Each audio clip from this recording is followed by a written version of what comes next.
little chilly down there in Clearwater today. You're seeing some hoodies, seeing some sweatshirts, you're seeing some jackets. But guess what? They're getting ready to play some baseball. Phillies, Tigers, NBC Sports Philadelphia coming your way next. I'm Ricky Bottalico, along with Ruben Amaro Jr., Ben Davis. Going to talk a little NL East from last season and maybe from this season also. Last year, the Phillies ended up right in the middle of the pack behind the Marlins and the Braves. It wasn't meant to be at the end of the season. When you think about the Phillies and you look at what they could have been and what they were not, they had their opportunities. Late in the season, they came up empty in the last 7 games, and it ended up costing them a playoff spot. But there are some teams that have done some good things in the offseason. First and foremost, the New York Mets. Yeah, Ricky, the NL East is going to be a beast, and I am concerned about those New York Mets. They acquired Frankie Lindor, maybe one of the most dynamic two-way players in the game. They added James McCann to their catching core. That's going to improve their club. But they also have But the team that's just maddening to me, because it's been all throughout my career also, the Atlanta Braves. Ben? Yeah, I think the Mets are really good, but I just think the Braves are better. They've won the division the last 3 years, and they have a good nucleus of young talent. Their starting rotation is really good. But for me, it all comes down to one man. That's their first baseman, Freddie Freeman. He is the ultimate Philly killer. In 170 games, career started against the Phillies. He scored 111 runs, has 190 hits, 42 doubles, 23 home runs to a tune of an 890 OPS, and 106 RBIs and a 303 batting average. It seems like whenever this guy comes to home plate, you're expecting an extra base hit. He's line to line with Pop. Most of the time he'll stay in the gap, but he is just dominating. Right-hander, left-hander, it doesn't matter. He's going to get his against the Phillies. He's got a very good supporting cast, like I said, but take a look at his numbers last year. He was the National League MVP, and rightfully so. Played all 60 games, 341 average, 13 home runs, 53 RBIs, and look at that OPS, 1102. The man is something else and a force to be reckoned with. That whole team is a force to be reckoned with, that's for sure. It's going to be a tough NL East. There's no doubt about it. It's going to be a battle. It's going to be from day 1 to 162. It's going to be a tough division. Well, Phil's getting ready to play some baseball down in Clearwater. It's the Phillies. It's the Tigers. That's coming your way next on NBC Sports Philadelphia. By the way, 11 days till opening day.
So you.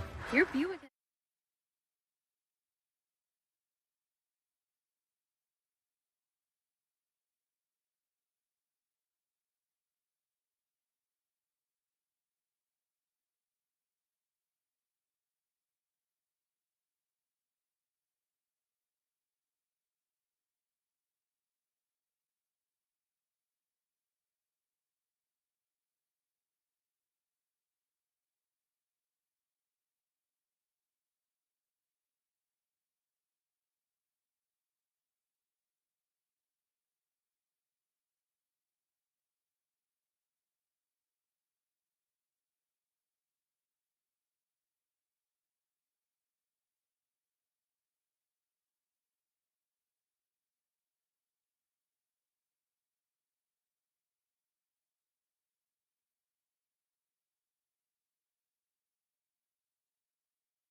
Pod 36. Look at these weather conditions at Baycare Ballpark. Mostly cloudy, 58 degrees, 10-mile-an-hour wind. By the way, a little chilly. Has anybody looked outside in Philadelphia lately? Sitting at 61 degrees, sunny, a beautiful day. Wow, look at this. I mean, forget not beach towels today, that's for sure. Unbelievable. A little chilly, guys. Let's get to today's starting lineup for the Detroit Tigers. It's brought to you by Xfinity, the fastest internet in Philadelphia. Akil Baddoo. Ruben's going to talk about him in a minute. Rule 5 guy. Nomar Mazzara bats second. Willie Castro will bat third. Jonathan Scope will bat fourth. Nico Goodrum will bat fifth. Renato Nunez sixth. Isaac Paredes. Ruben, how do you say it? Isaac Paredes. Harold Castro, the second baseman, will bat eighth. Jake Rogers, the catcher, will bat ninth. Chase Anderson will take the bump for the Phils. Ben? Fastball, he'll sink it, he'll cut it. His best pitch is his changeup, big overhand curveball, but he's got a good changeup. They throw it to righties and lefties, and look for him to elevate that fastball and then come back with the changeup. Phillies defense from left to right. It'll be McCutchen in left, Herrera in center, and Joyce in right. On the infield, it'll be Bohm at third, Torreyes at short, Williams at second, Hall at first, Andrew Knapp behind the plate. We almost had a sighting, guys. Yeah, it was close. Almost had a JT sighting. First pitch of the ball game is a strike on the outside part of the plate. Yeah, this kid Akil Baddoo has really impressed this spring. He's been playing mostly center field for the Detroit Tigers, and he has thrown up some serious numbers. 360 average, 3 home runs, 7 RBIs, and he's been playing, like I said, pretty darn good in center field. Pretty relaxed out there from the times I've seen him play. And I'll tell you what, for a team that's trying to continue to build, this is a guy that absolutely, he's a Rule 5. He's absolutely a guy that they have to consider making this ball club. 1-1 curveball by Anderson down the dirt. How about 10 runs scored in the spring already? No, he's making things happen. There's no question about that. And he just looks relaxed and calm. Now, you know, these last 10 days or 2 weeks are when you really find out about a player. But I've really liked his approach and his at-bats and how he's handled things so far. Yeah, Ruben, when you look at certain factors, you pick up a Rule 5 draft guy. What's the pressure like on the general manager at that point? Well, I think you just kind of you have to let it play out. I mean, there are some, a lot of different factors you have to think about. What stage of your cycle you are as a team. Are you trying to win? Are you trying to add talent? We've had a couple of different situations with Shane Victorino and Odubel Herrera. A lot of different guys and opportunities that have had chances.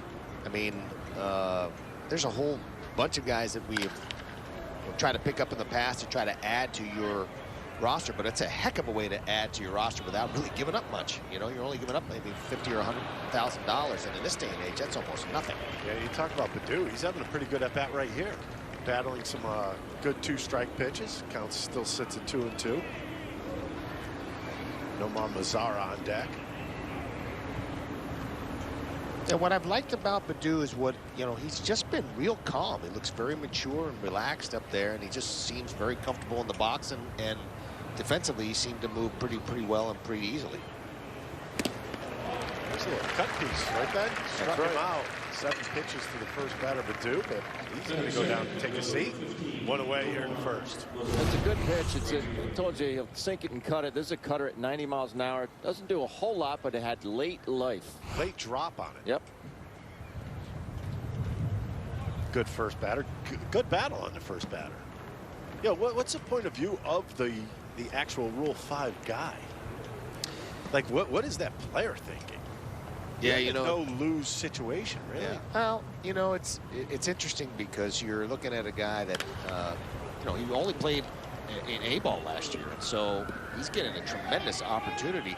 Not only is it good for him to get the exposure and get the opportunity, but also pretty good on his wallet, because he immediately there's a minimum salary attached to his minor league side of his salary. That's a pretty darn good comeback sinker right there. You know what? That part of the pitch. It kind of goes to what Ben was saying. He'll cut the ball back in on your hands. All of a sudden, he'll run one off of your kneecaps out over the inside corner.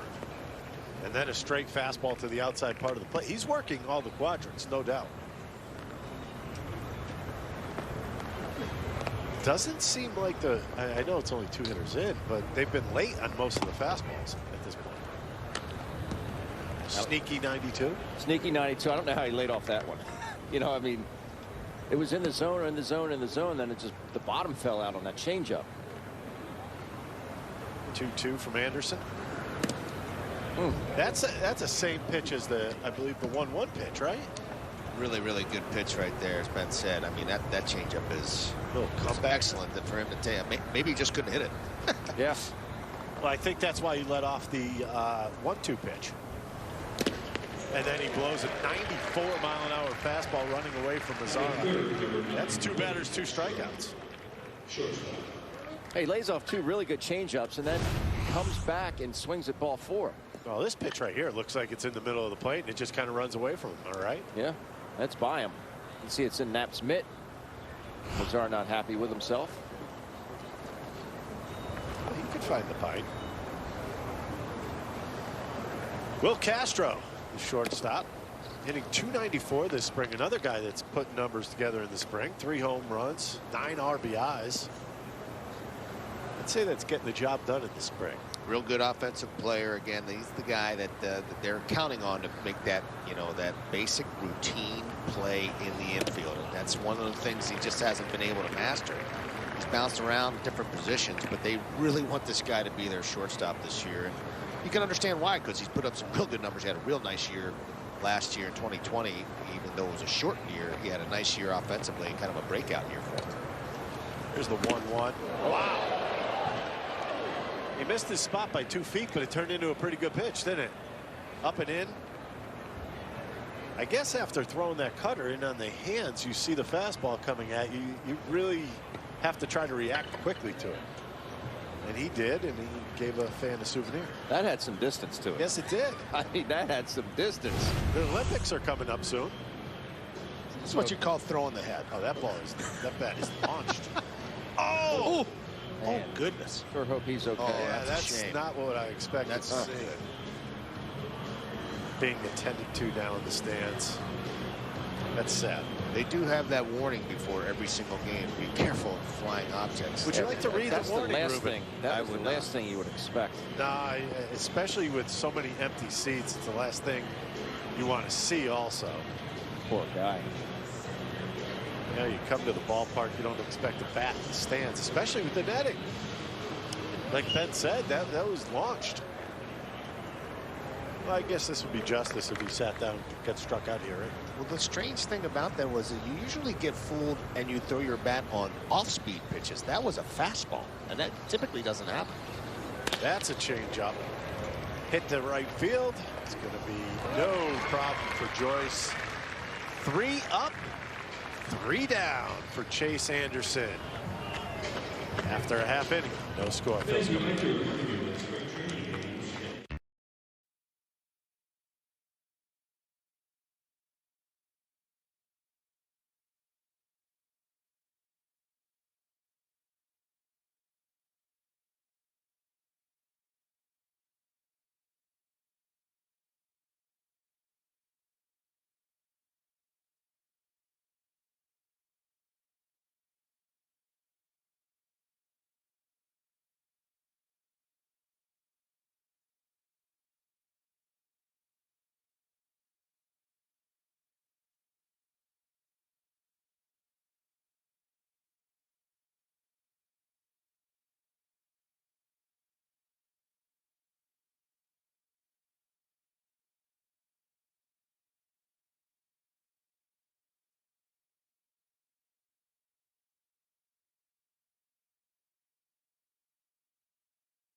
He's got a tremendous fastball, 94 to 97 with life. He's working on a new arm slot for his slider, cutter, whatever you want to. Well, it's not really a cutter. It's almost like a slurve. It's a power breaking ball. It used to be a 12-6 one. Now he's given it a little bit of angle to it. That was see it right there. That's more. That's looked more 12-6. Yeah, and he's trying to flatten it out a little bit to give it a little bit more of an angle so he can throw more strikes. So they've shortened up his arm stroke a little bit. I'm not quite sure why they would do this for a young guy, but they did it. And they're trying to have him be more consistent with his command. Inside fastball turned on by McCutchen for a base hit to left. He's also got a very good changeup. And like I said, he's a real good athlete. Of all the guys they have, I mean, you're talking about Casey Mize and Tarek Kubel. I mean, they got the makings of three really good young starters coming up here in another couple of years. Yeah. You know, the one thing, I know Ben hit on this a little bit yesterday about Andrew McCutchen. Good to see him on base, but now you want to see the gate, right? Yeah, and he's looks, I mean, tremendously healthy. He doesn't have that little hitch in his giddy up. Last year, I thought it was very noticeable, especially as the games went on. Yes, but you can see right there. I mean, that was a great swing by Kutch and the fastball in, and he just got to it so quickly. You know, free and easy. Yeah, he did. No panic, right? Right. And that is such a good sign for the Phillies. Here's Odubel Herrera, 241, 3 home runs, 3 RBIs. Got out of the gate big time early on. Yeah, this is when they're, you know, this is part of that evaluation process. And these next 10, 12 days are going to be big for Odubel and others. Now, do you take into consideration his first part of spring training, or is it kind of, we're going to look at you now? This is where it starts. I think you got to look at the total picture here and make a decision. But obviously, you want to see how they finish. It's always about how they finish and how they are reacting to, you know, the real major league pitching and the speed of the game. There's a 1-1 hit pretty well in center field. No, it's not. It's off the end of the bat for a knock. How about that knock? Did he have anybody else fooled? Because he fooled me. Take him as you can get him. He stays on this fastball, gets beat by it, obviously, and fights it off. Had a nice finish, but he had no idea where the ball was going to go. Well, it's a big swing. Just didn't get it off the barrel, apparently. Hits it into center field. It looked like it was going to go a little, he thought it was going a little bit farther than that, too. That's what you were talking about the other day. You get one either in on your hands or off the end of the bat. You don't know where it is. That ends up in center field for a base hit. Now, here's Bryce Harper. And it was supposed to be JT Realmuto. Now, we have thus learned that JT is out for normal everyday soreness, is what we were told. Buying or selling, guys? I'm buying it. All right. I'm hoping so. Apparently, he had a whole ton of at-bats yesterday. And listen, he's just coming back. And you know, coming back to sort of full-speed baseball. And he had, I guess, 7 or so at-bats in the simulated game yesterday. So I think the cool weather and the fact that he was probably a little sore just decided to take at least one more day. I'm sure we'll talk to Joe about it later on. Oh, that could be fun. He is gracing us again. Yes, we will have Joe Girardi in the bottom of the 4th inning. Calls you Ruben Runs. There's a 1-0 to Harper. That had a little hair and a little cut on it. Yeah, it really is an awkward delivery or arm angle. I feel like he's trying to not hide in the it. same spot every time. Yeah. Well, that's the thing. I'm not quite sure why they tried to make this adjustment at this time of his career, because he put up extraordinary numbers. I mean, he had under 1 whip, I guess 2 years ago when he was pitching. I think it was in Erie, and which is Double-A for this Double-A affiliate. And I mean, he's put up amazing numbers. .98 whip. Oh yeah, that's pretty big time numbers. Pretty phenomenal. And but you have to wonder, you know, last year was kind of a wash, right? Was he trying to work on it throughout last year? We don't know that. Well, you know what I'm saying? Or did he just come into camp and say, well, I was trying something new? And I just don't, to me, Ben, I just don't understand why you would mess with a kid this young who's had this much talent.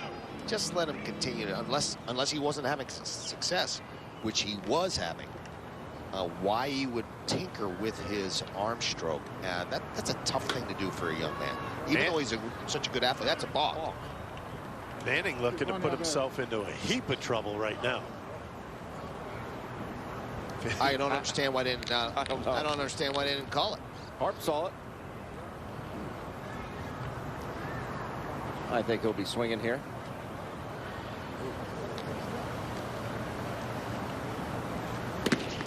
Ball 4, not even close. Are you trying to put gasoline on the fire? Now here's Harper's reaction. Right there. Oh yeah, you can't do that. You can't do You can't that. start and stop. Yeah, that's a balk. That's not really the home plate umpire. Well, I guess it's any of them that can really pick up on that. We saw it. Absolutely. The entire crew missed it. So now you're Matt Manning. You're sitting with the bases juiced. And you have Alec Boehm at the plate. Boehm's been swinging the bat fairly well. And you lead him off with a breaking ball first pitch. Makes the wheels spin a little bit, doesn't it, in the hitter's head?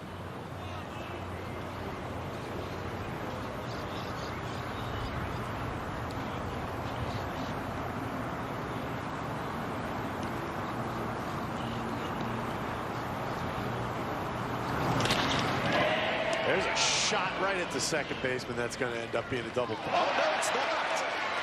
It's a spring training play in spring training. Dropped by the first baseman.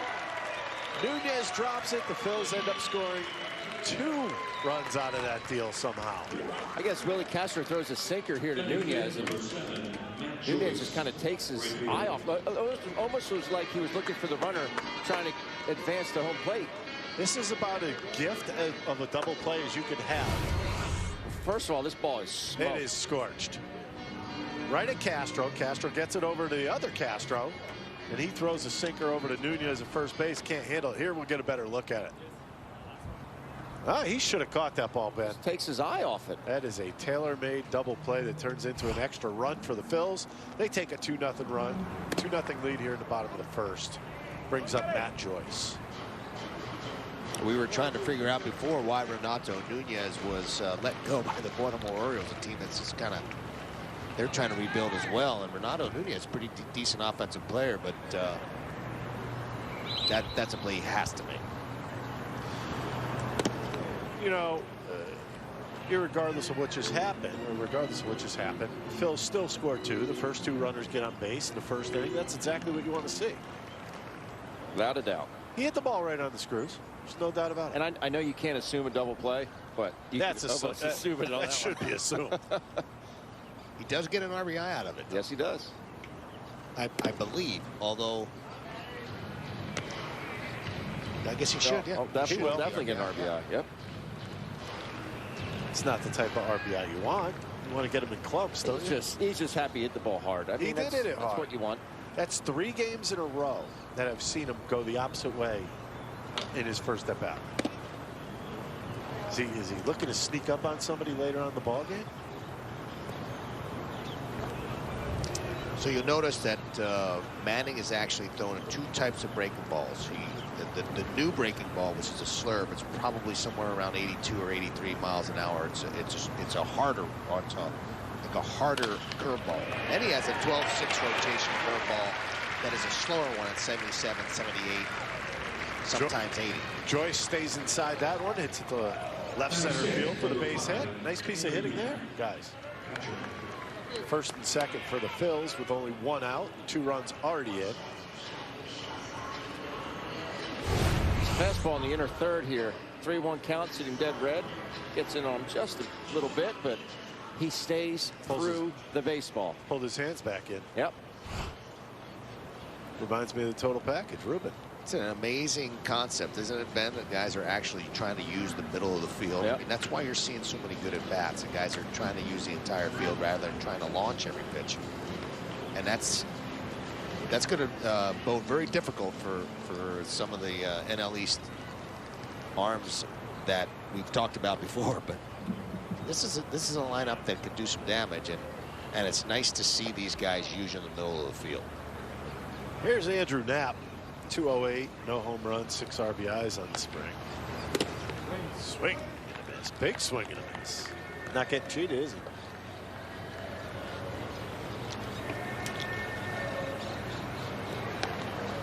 Knapp, as of right now, questionable to be the starting catcher on opening day, isn't he? I think JT will be ready.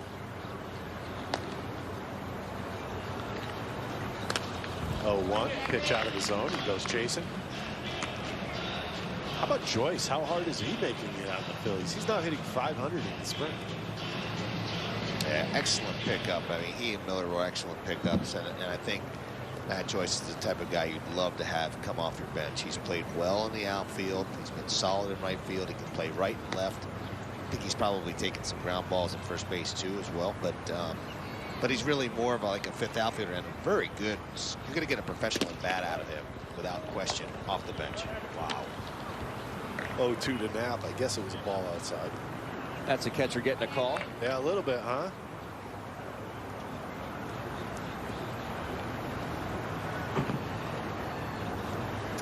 Ben, did you ever have the umpires that would lean on your back? Yes. That bother you? With nobody on, no. But with runners on, yes. There's the 1-2. He blew him away with a 94-mile-an-hour fastball. Knapp goes down on strikes. That'll bring up Derek Hall. There's your umpires. Phil Cuzzy behind the plate. Roberto Ortiz, second base, is the invisible man. And Ramon De Jesus is at third. He's the crew chief. That invisible man makes some calls every once in a while, too. He's a good one. Derek Hall, 273, 1-6 for the spring. In fact, one notable umpire, Eric Craig. I remember we had a day game up at Shea, and it was 1,000 degrees out. We've had to face Al Leiter, and I'm back behind the plate at a getaway day, and Eric, from pitch one, is hanging all over me. And I said, "E, you all right, big boy?" And he's like, "I didn't know it was going to be this hot today." And he goes, "And I took the train back to Philly last night, and I came in today." He goes, "I didn't get a whole lot of sleep." And he goes, "I'm hurting." I said, "Well, listen, you can hang on me with nobody on, but if this guy gets on base, you got to give me some freedom." He's like, "All right, big man, all right." And you could hang. He was no small man. no, he was not. And he made it through the game. I don't know how. Both of us. It was. I'm telling you, it was so hot that day, and it was a struggle for him, but he made it. Here's the 0-2, and that one's going to be right down the middle. Hall takes it for strike 3. Well, the Phillies do pick up 3 hits in the inning, along with 2 runs. They take a 2-0 lead. Tigers coming to bat.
guys have the app, don't you? Of course. Need the app. 2-0 Phillies. They scored 2 in the top half of the first inning. You know, Ben was talking about Eric Gregg. You know, he's a father of Kevin Gregg, who is I guess the PR director in Boston now, used to be with us in Philadelphia. But that was back in the era when those umpires were just so fun to be around. Every one of them had personalities and such.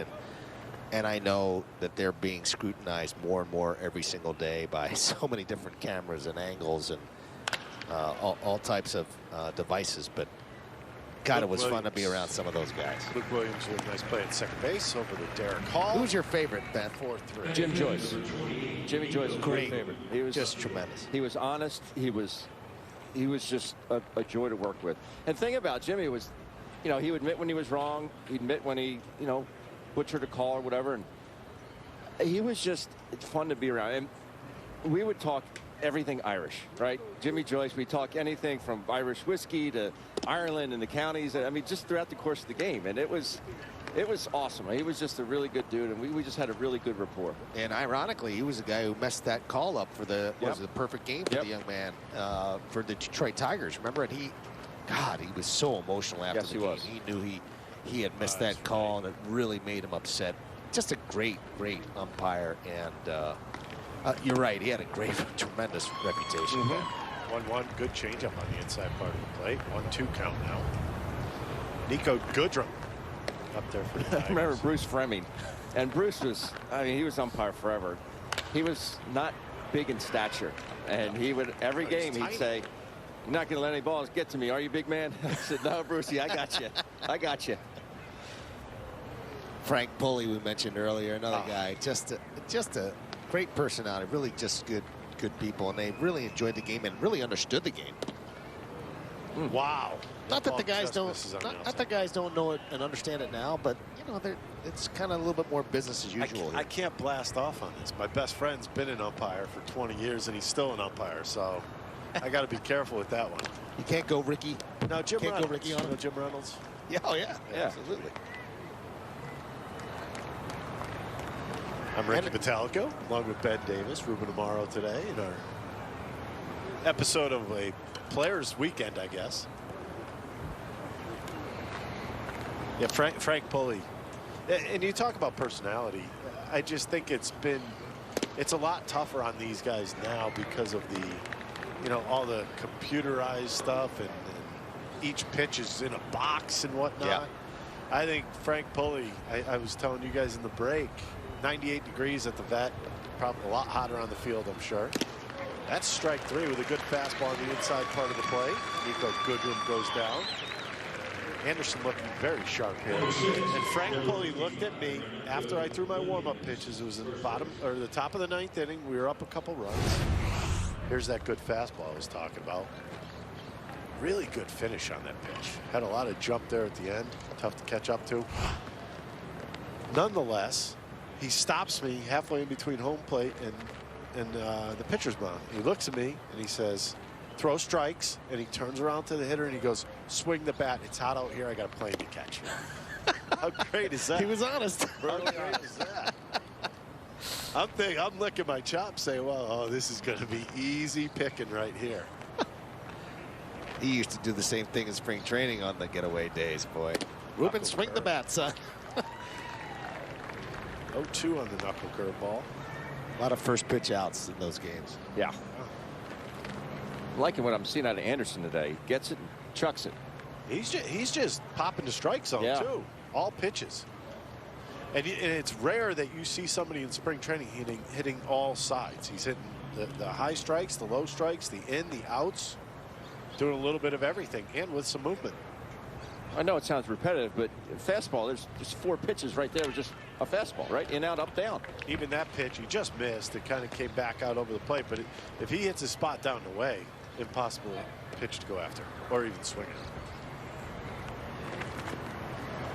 And he's one of those pitchers. He doesn't have dominating stuff, but he does mix it up, as Ben said, and he has decent enough stuff and good life in the zone.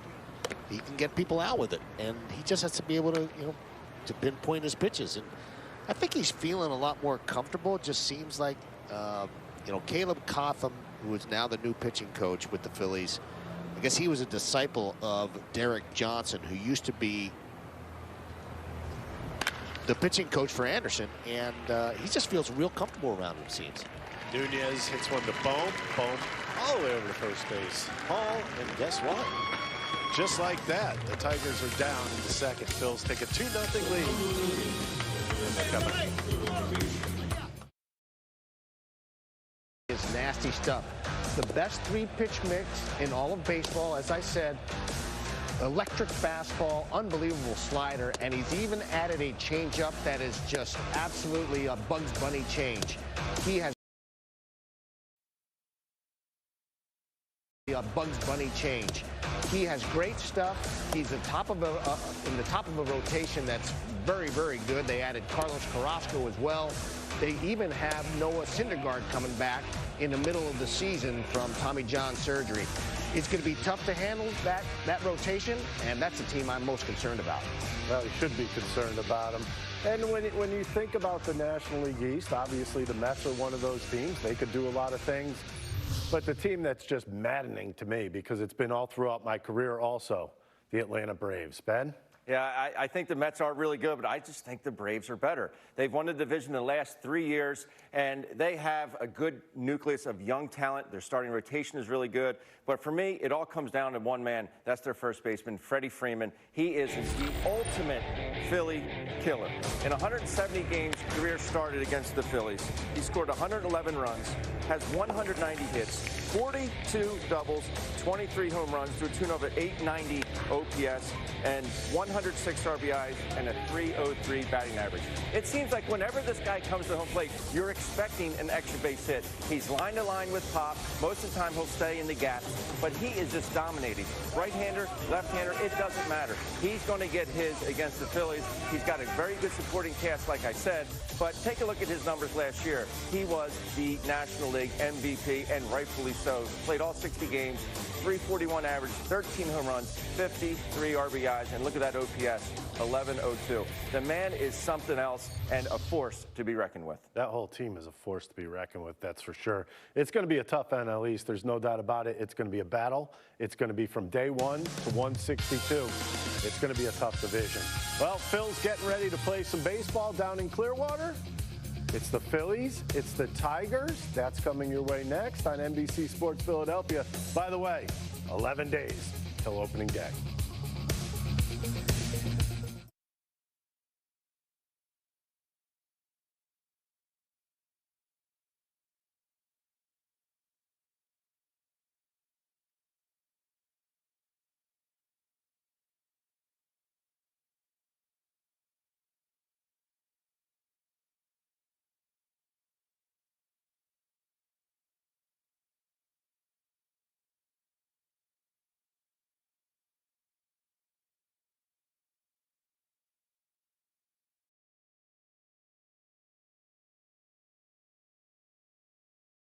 Well, they're trying to, deal with this COVID protocols, and it's obviously a very, very different world in this day and age. But, I guess they have these pods where, we're only playing, 4 other clubs.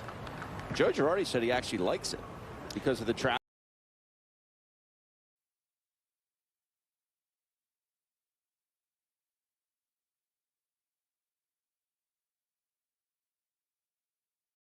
What, 4 days ago? 3 days ago. Probably just 3 days ago. Yeah. Now strike 2. Manning was having some problems when he ran into a 3-0 count. Comes back to a 3-2 count to Luke Williams.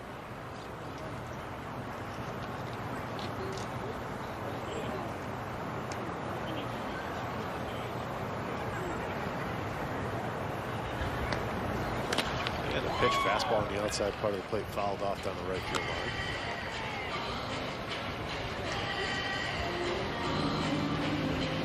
Well, we talk about seeing a lot of the same, Ruben and Ben. Take a look at that. The opening month.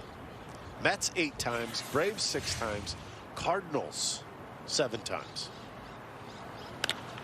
But you're done with the Cardinals in the first month of the season. Well, you know what?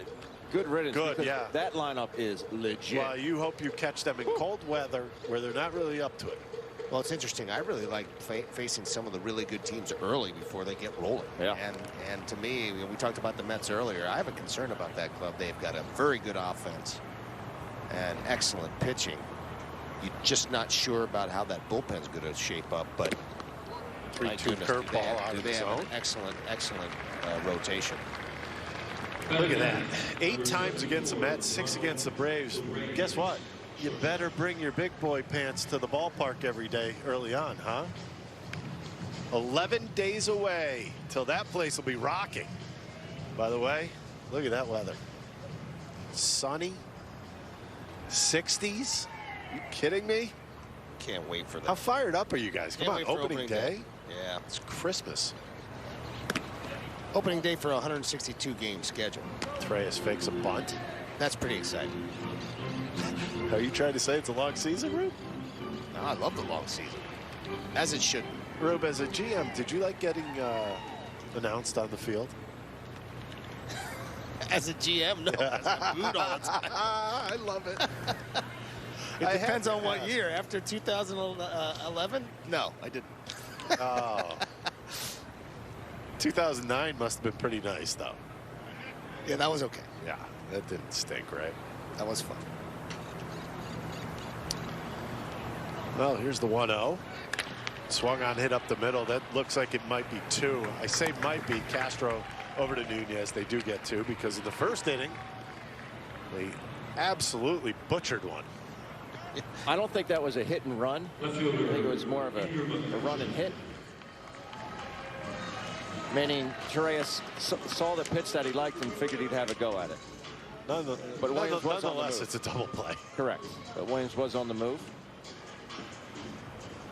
And I think that's what they're looking for in the Major League Baseball. It's nice to see some action, some guys stealing some bases. I mean, there's been, people have been averse to trying to steal a base, make something happen. There's a lot of analytics things that are associated with, getting thrown out on the base paths. But I mean, I just like having action on the field, and I think that's what Joe Girardi and the Phillies are trying to create. Kutch 1 for 1 in this game. Hits one to right field. Doesn't look like that's got the mustard. It's going to be put away by Mazzara. The inning ends. Phils go down after a double play. They don't score a run. They still have the lead. 2-0 over the Tigers. Tigers coming to bat.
Gear up for the 2021 season at the New Era Phillies Team Store. Located at Citizens Bank Park, the New Era Phillies Team Store offers the best selection of team apparel and a safe and socially distant shopping experience.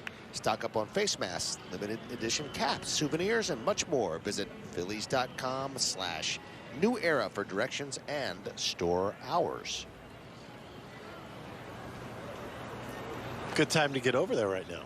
before the season starts. Yeah. Lots of great new stuff over there. I absolutely. It You can get those amazes hats, me. can't you? The hat selection that they have over there, it blows my mind. It's like an entire wall. Yeah. Every time it's just like it catches me off guard because there's so many in there, and some good-looking ones too. One for every outfit. 1-1. Ain't kidding. Good fastball there. It'll be Paredes, Castro, and Rogers for the Tigers.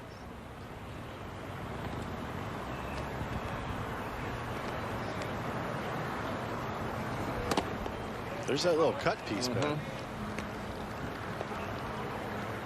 It's almost a slider, but more of a cutter. It's late. That's what I like about it. Tell you what, he looks very sharp so far.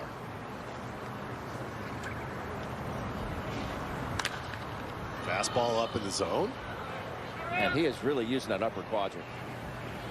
That's a nice play by Hall. Battling the winds a little bit. Makes the ball come back to him. One away. Batting eighth, number 30, Harold Castro, second base. But when you think about Citizens Bank Park, you know, it's not like it's in the city, so they have to have that nice team store, don't they? Oh, and it's a beauty. I mean, there's a great selection of stuff there there. is. I love going in there cleaning the house. Cleaning house. Strike one on a fastball up.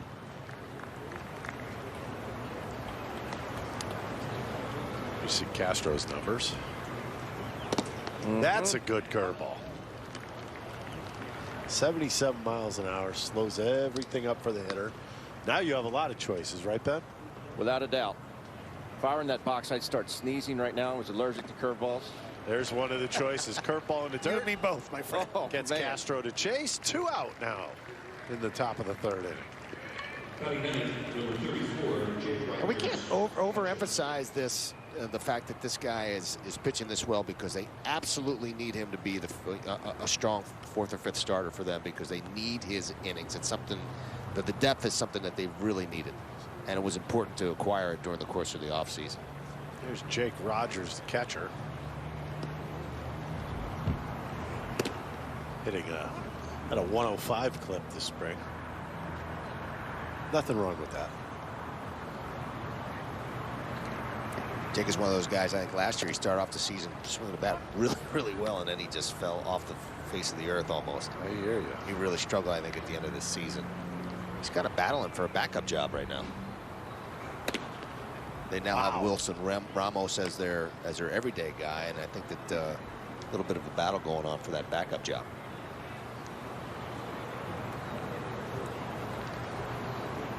Here's the 1-2 knuckle curve. Fouled off. He shows us that knuckle curve nicely, doesn't he? It sure does. He's not showing the hitters, but we get a good look at it. Been pretty effective with it. I think he only threw one that got away from him. Everything else has been pretty much in the zone. Knapp puts down 3 or 4 signs. Finally, fastball inside. He throws a fastball away.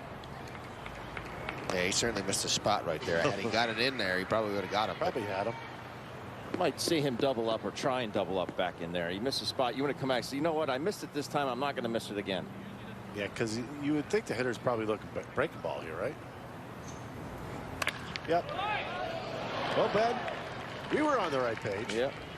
There's a breaking ball. Rogers hits it into left field for a base hit. Oh, catcher was thinking like a catcher also. Yep. Center fielder, Badu.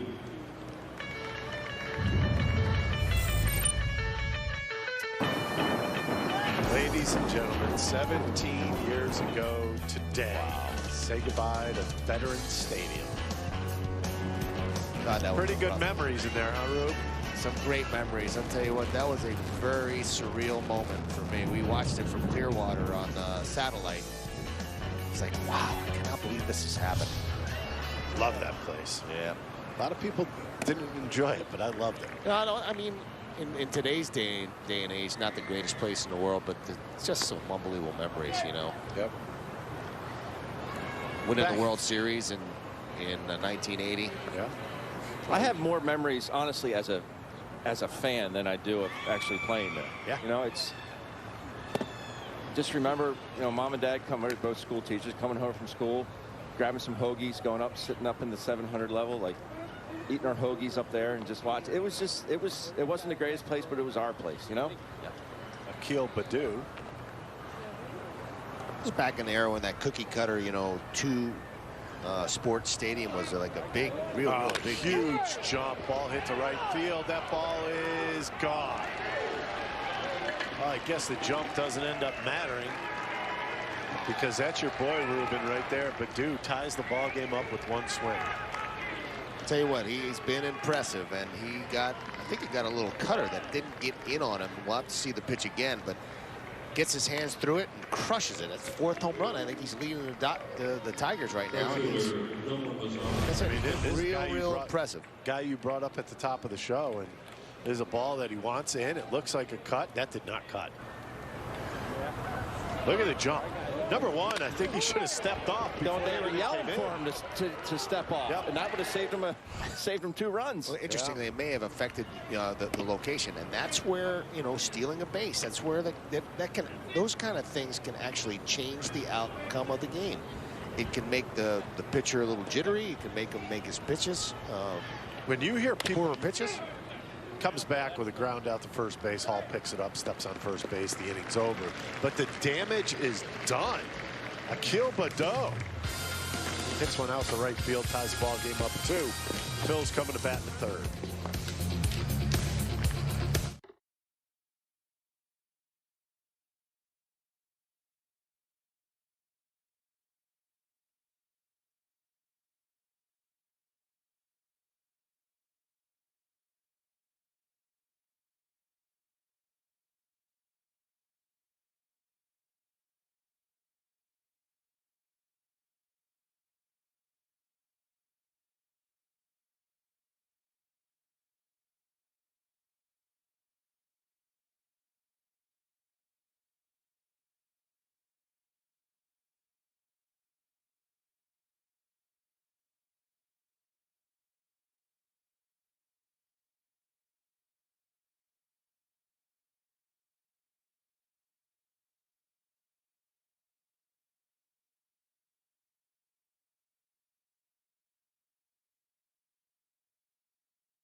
Baseball is brought to you by your local Delaware Valley Honda dealers. Hurry your local Delaware Valley Honda dealer or visit DelValHondaDealers.com.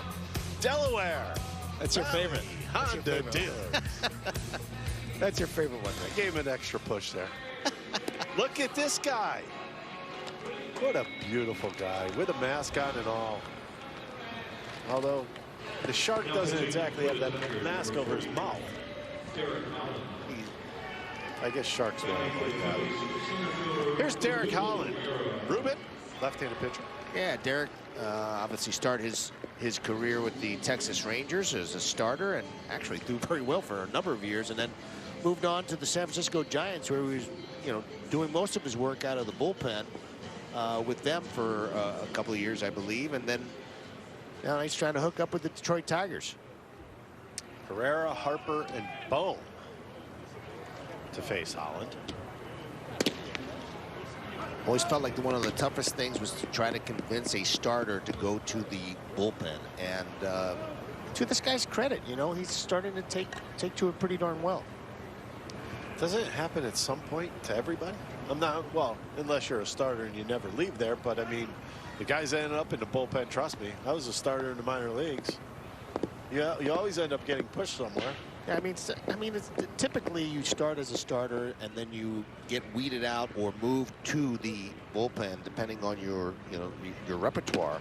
Then you're moved to the bullpen, later on, or you stick as a starter. But not too often do you see a lot of guys go from starter to reliever and have a whole lot of success. mean, Dennis Eckersley did it. He was probably the one that comes to mind for me, who had a tremendous career doing it. Smoltz did it.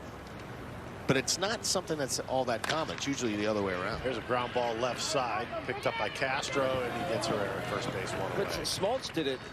It was what he was able to do going to the closer's role. I mean, he was a completely different animal. And I actually, but wasn't he? reason, He was in a mode where he had to do it at that point. Didn't he? He had some RNG issues. But I mean, for whatever reason, I don't know why, but I actually had a little bit of success off Smoltz as a starter. He goes to the closer's role, and I walk up to the plate the one time thinking pretty good about myself, like it was all right, Smoltz sinker, slider, maybe a split, and he goes 98, 99. Right by me, and then he throws a 92-mile-an-hour splitter, and I'm walking back to the bench. I'm like, wait, whoa, what was that? That wasn't the John Smoltz starter. And he went on to be an unbelievable dominant closer for the Braves, and then came back and started again. I think the feeling and the thought process when you first do it, when you either have this type of thought process, okay, I'm going from a starter to a closer. I only have to go one inning. You know, isn't that like the thought process? Because that's what happened to me in the minors. I went, all right, I could go. I went from starting to closing. There was no in between. So I was like, all right, this could be fun. We'll see how this works out. Well, it seemed to work out okay for you, my friend. Yeah, I still think I could have started. Probably could have prolonged my career that way. And the reason why I say that, obviously, every 5th day after a shoulder surgery is a lot easier than trying to get going every single day after a shoulder surgery. Yeah, I can see that, but you don't have to worry about going through the lineup a couple times, setting guys up to figure out how you're going to get them out later in the lineup, later in the day. But then I could have used my 3rd and 4th pitches. Yeah. Ricky Bottalico along with Ben Davis, Ruben Amaro Jr., and how that wasn't strike 3, I'm not really sure. Last 2 pitches.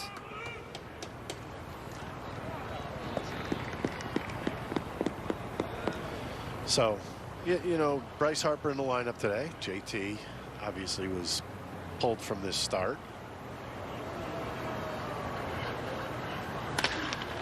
Hits one to the left side through the hole. It's a base hit for Bryce Harper.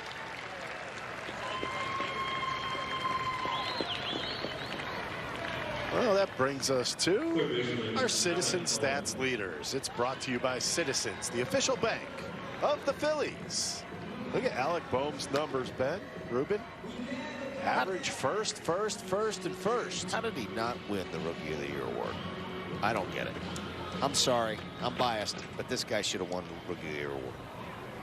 I think the Rookie of the Year is an odd award sometimes. I think somebody, because I think what happened here is he didn't get off. He wasn't the guy that was focused on from day one. If you're focused on from day one, that's when you become Rookie of the Year. I'm serious. When I came up, it was Hideo Nomo coming in the league. There was no chance for anybody else to get it. Yeah. Well, I mean, the kid that won it in Milwaukee, I mean, he had an incredible phenomenal year. Yeah, incredible year. But I don't think there was a ton of hype about him. No. You didn't hear much about him. You know? Really. He wasn't in our division to start with, so you don't see him a ton. Boehm takes strike 2. And he's a reliever, so he doesn't play every day. Right. I just think here's the thing about a reliever. If you could stay away from that one big inning in the year where you give up 3 or 4, your ERA should be good. It's just that one inning that you look at and then you're like, wow, a month won't get me back to a good place. Right. Good point. Boehm swings at a 1-2. No, and nothing to take away from Devin Williams, because he did have, an absolutely phenomenal season. But for me, playing every day as a rookie, that's a very, very difficult thing to do. Not that playing any position isn't difficult in the major leagues, but the way that he did it and the rankings he had in every single category, oh my goodness. Throw over to first base in the dirt.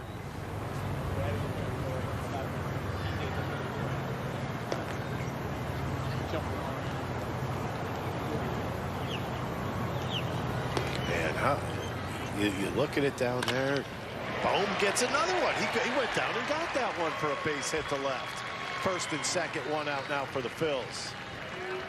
threatening to come back in this one. They give up the 2 last half inning.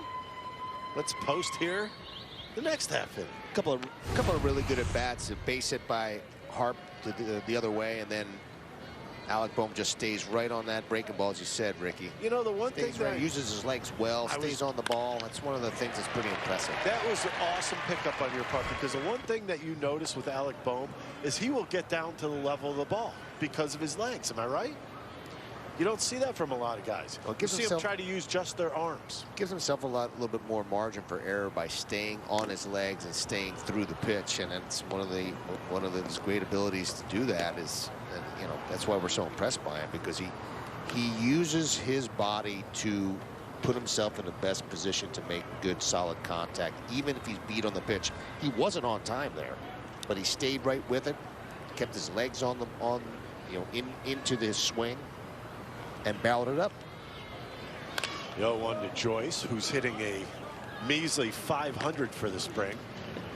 Harper was off and running. He had third base stolen. Ben Amin checking out the other monitor on us. I see him working. No, he absolutely had it. That was a great jump.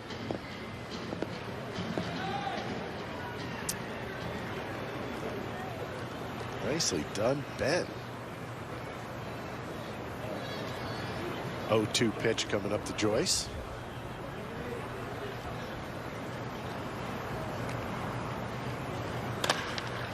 Ball hit on the ground to the right side.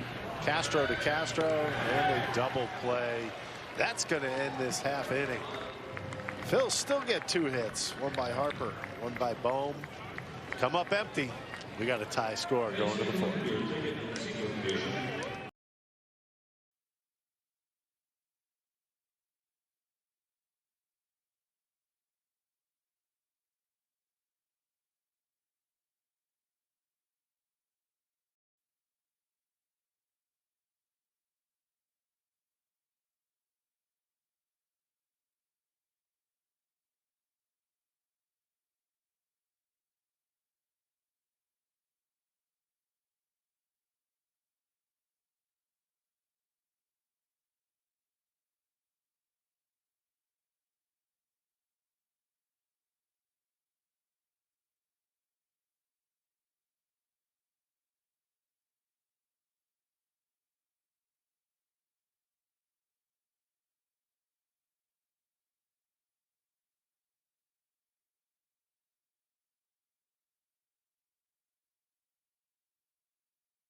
Phillies baseball is brought to you by Nissan. Catch the thrill of the Drive Nissan sales event now. Make contact with your local Nissan store today. Great job, Ben. Thank you. Always a pleasure. I don't know. I figured I'd take command since this is my last day. Take over, Ricky. There's the pods. There's a lot of peas in the pods out there. Hey, that wind must be blowing out to right, because that ball McCutcheon hit earlier, it looked like he almost just flicked it. Oh, he was mad. He threw his bat down like he didn't get it. It almost went out of the ballpark. There's the Utica. Look at the little cutie. Give us a smile. How about a wave? No, neither nor. Oh, she knows she's on. Look at that. There's the wave. Gotta love it. Nice.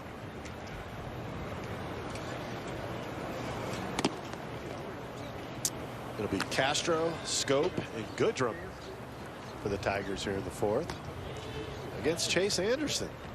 Throwing a nice little game. Made one big mistake. 1-0 pitch is a fastball up in the zone. Swung through by Willie Castro.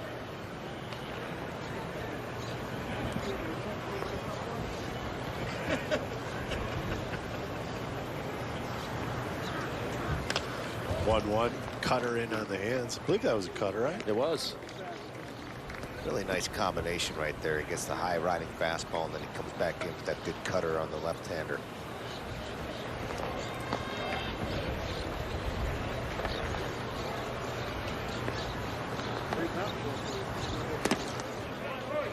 Ball down. Was that Zach Wheeler?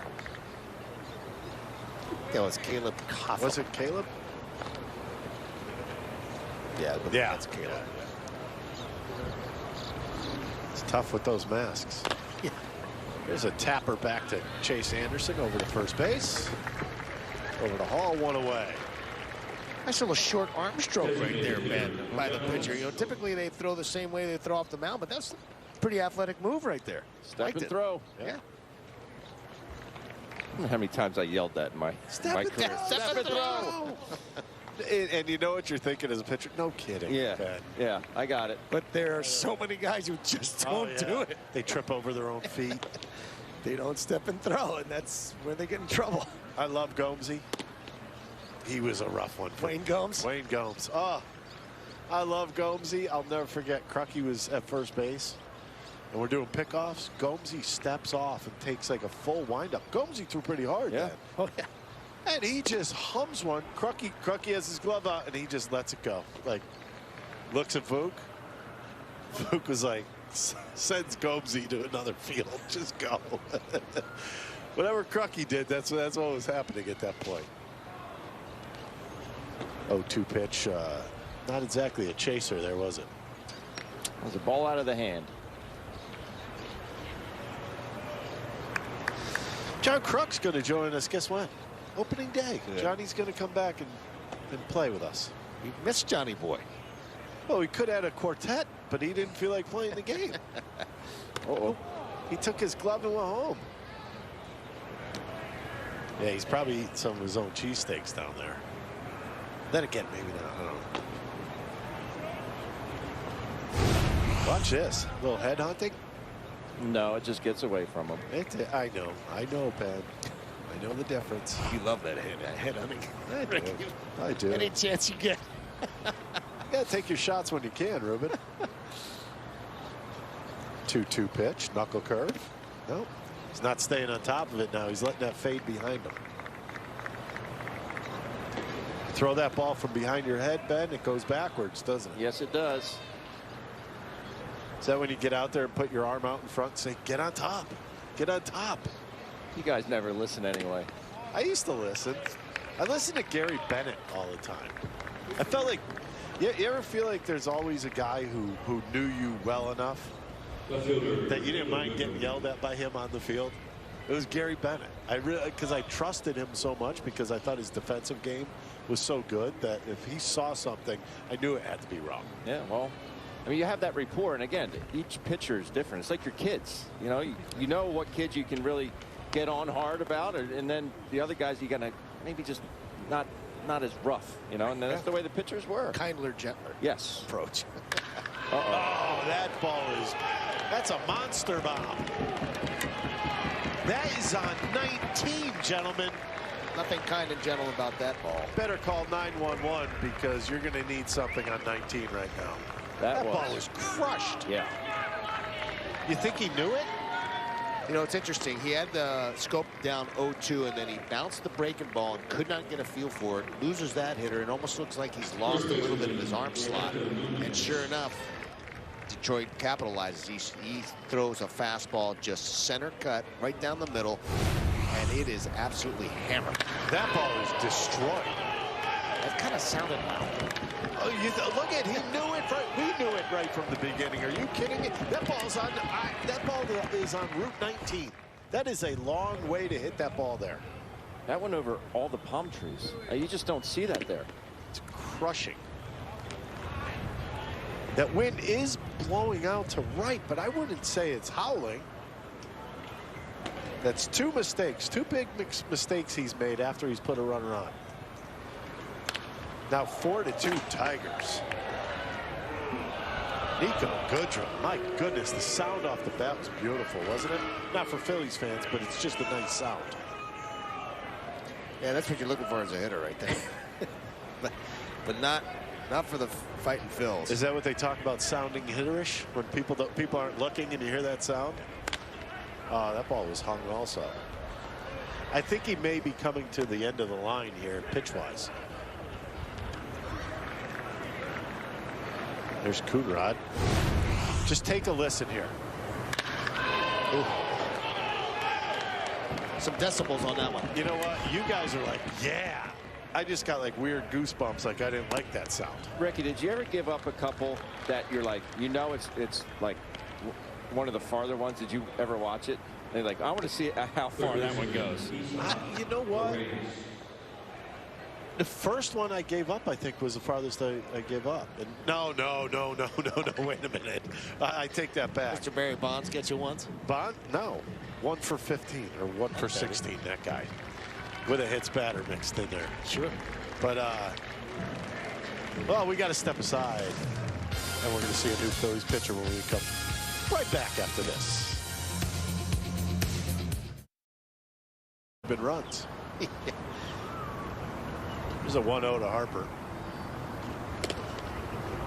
That had a little hair and a little cut on it. Yeah, it really is an awkward delivery or arm angle. I feel like he's trying to not in hide the it. same spot every time. Yeah.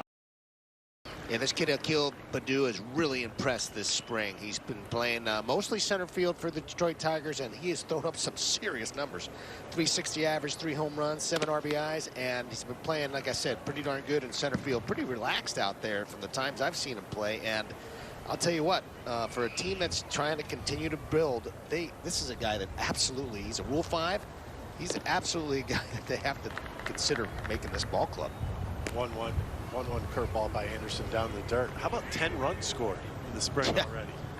No, he's making things happen. There's no question about that. And he just looks relaxed and calm. Now, you know, these last 10 days or 2 weeks,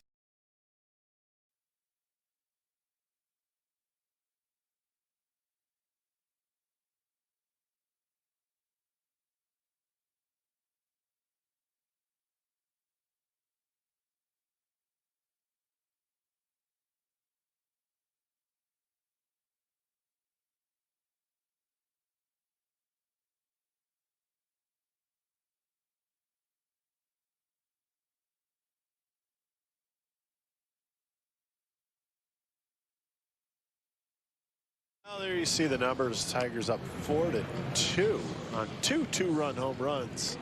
The last one was extremely loud. And here comes Sam Coonrod, former San Francisco Giant. Having a pretty good spring. 5 games, 5 innings, 3 hits, walk, 5 strikeouts.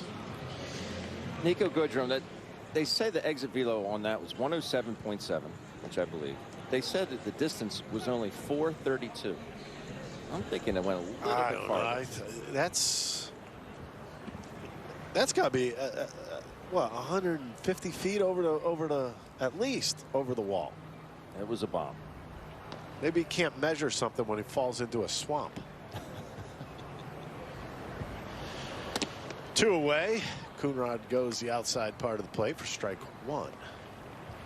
another one of those additions by the Philadelphia Phillies, a big arm in our bullpen. And I'll tell you what, it's nice to see this power out of the bullpen. And that's the first time I've actually seen a live shot of Sam Coonrod here this spring. And like what's coming out of his hand right now. I got to say, that last pitch I will call a moving fastball, because I'm not sure if he tried to cut it and it came back the other way, or he tried to sink it and it cut. No, it is a cutter. That kind of went the other way, didn't it? Backed up on him a little bit, but his fastball will sit anywhere from 97 to 99. Change up grip here. Down. Good box. Would you say Knapp kept that in front of him? Struggled with that one. He did. He had a tough time with that one. That's when you know you got good stuff. The catcher's having trouble handling it. Yeah. Good movement, right? So you hear from the bench, hey, way to knock that one down. I never enjoyed that. Strike 3. Little comeback fastball, 96 miles an hour on the outside part of the plate. Well, damage is done. Tigers score 2. They take a 2-run lead. We go to the bottom of the 4th. Bohm's been swinging the bat fairly well. And you lead him off with a breaking ball, first pitch. Makes the wheels spin a little bit, doesn't it, in the hitter's head?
The McDonald's opening night t-shirts are back.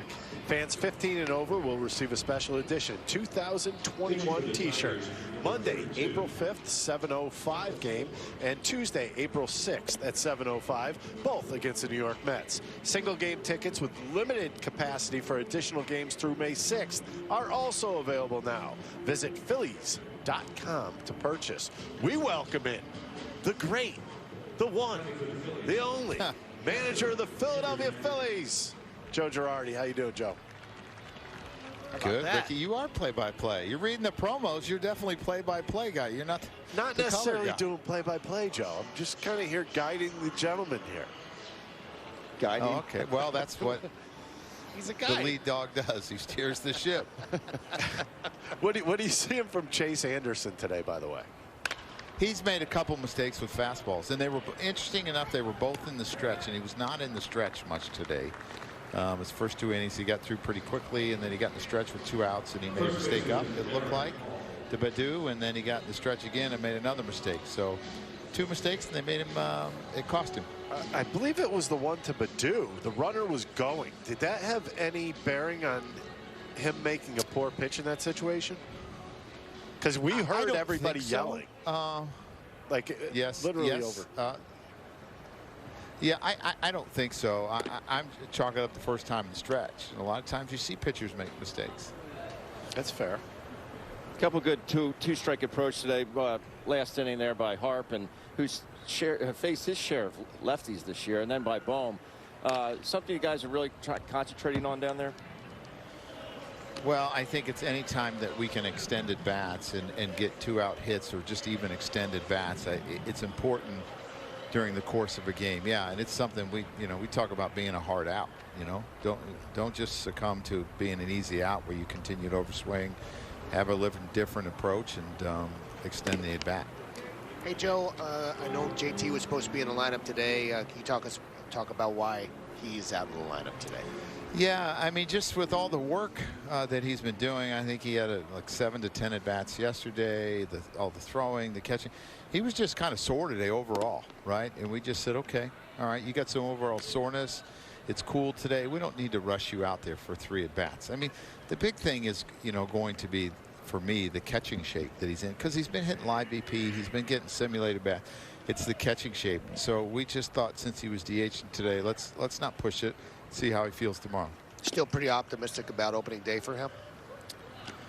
Yeah, I feel pretty good about it still. He's going to have to catch a few ball games. That's, obvious. But with the way the schedule sets up, I think it's possible, yes.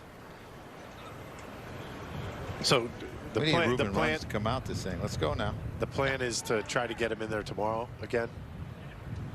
Yeah, I'm not sure. I got to go look at our board. I'm just going to wait to see how he feels tomorrow. We didn't have him scheduled to play tomorrow, so I'm not sure what we would do. We'll take a look at it when I go in. That's a loud out right there. Line drive to Castro in right field. Yes, it is. Ruben, your favorite. How about what Derek did the other day there, Joe? He laid a bunt down, or that was yesterday, That was actually. yesterday. Laid that bunt down the third base line. Yesterday. That was awesome. I mean, that was incredible. It's a heads-up play. You know, we're down 2 runs. We're not down 1, so we obviously need base runners. Yes, your run does mean something, but we need base runners, and he took advantage. And the great thing was he tried it 0-0. The guy threw a ball. He didn't bunt through it. And the shortstop, third, he was playing like shortstop, didn't come in. So he said, all right, if you're going to give it to me, I'm going to take it. And he executed it perfect. I mean, it's just smart baseball. Joe, I know you're excited about Andrew McCutchen as well. He buggy whipped a single his first at bat, and then got a hanging breaking ball that just missed going out to right field. I know the wind's blowing a little bit, but his bat is flying through the zone. Yeah, I mean, that was something that Joe Dillon, our hitting coach, talked about, you know, when he saw him early in spring training, that it's different. He physically is better. There we go. Ground ball through the hole. How about that? Look at that. The shift take it and the shift give it. Yeah, I'll tell you what, that's one of the things we've seen the last couple, 2 or 3 days. Guys are hitting base hits. Harp had one base hit through the hole over there on the left side, and Kinger even got a base hit the other way yesterday. That was a good sign. And then Luke Williams, he punches one over there. That's a good sign. You brought up Kingery. Joe, I want to ask you a question about him. You watched yesterday. His last at bat, he tried pulling the ball 2 or 3 times before he ended up getting that base hit, and then he goes the other way. Is that what you're looking more for him to do, is hit the ball into that hole? Yeah, I mean, not hit the ball in the hole, but make hard contact. It doesn't always have to be in the hole. Just make hard contact, and that's what he did. But, like, every guy should have the ability to do that, I believe. If they're going to give you a base hit, you know, if you get a pitch, take advantage of it and try to exploit it. Now, I'm not saying you do that on every pitch and in every situation, but there are times where we just want base runners, and he's a guy that can steal second too. So you're, in a sense, in scoring position. Well, Joe, we're going to stay through the break here, if you would oblige us. Maybe why not? Since I just, you know, took most of it anyway. No, it's you know, we're talking in between innings. It's 62 degrees up here. I know it's only about 58 down there, but it's cooling off down there a little bit, huh? Weather-wise. Yeah, yesterday, today, I think in the next 2 days it's going to be a little bit cooler, but then it'll warm up. I actually kind of like this, you know, because it's not like we're going to go home and play in 80 degrees every day. Right. So you don't want guys to get too used to it. You know, the ball feels a little bit different in a pitcher's hand, and actually I think it's easier for the guys physically when the weather's like this. So I don't mind this. You know, 11 days till spring training. We're going to see Coonrod going back out there to start. I mean, this is part of what's been going on here. I don't believe that's. He is Coonrod back out there. So we're starting to see, you know, guys having to get down and get back up out of the bullpen. Part of the game plan for you guys down there. Yeah, in the next 9 days, you're going to see this. You're going to see guys go back to back, where, you know, things that we'll ask them to do during the season. I think it's important. You know, we might give him a little more time off after something like this now, but I mean, that's the job of a reliever. Sometimes you're going to get the last out of an inning, and then be asked to get the next inning, or, you know, part of the next inning. So it's really important that they're able to do this. Yeah, Joe, Alvarado was absolutely lights out again yesterday, and some guys, Neris has thrown well, mixing in that slider. Any thoughts as you get closer and closer here, who might be closing? Yeah, it has not been on the top of our decision making. Like, you know, I think all of us probably have some different ideas of what we want to do. I think the center field decision and who's in the bullpen is probably the most important decisions that we're going to make, because I think who's in the bullpen could kind of affect like what you do for your closer in a sense. So we're just going to have to, we'll get to that. It's just not at the top of our priority list. When are you planning on, quote unquote, who's in the bullpen? Because there are 3 guys in there, in Kinsler, Watson, and Rondon, who have to be more or less told by Wednesday. Am I right? Yeah, I Sorry think to throw some pressure on you. That's when they, let us know, and I think we have to make a decision in the next couple of days. So, I mean, it's going to happen pretty quick. This week's going to get by us pretty quick, and we're going to have some decisions made. And Joe, I'm a little fuzzy on what happens to the guys that you're let's say you're sending them quote unquote down. Where are they going? Correct. That's it. Well, some of them are going to. Some of them are going to go to our alternate site, the Lehigh Valley.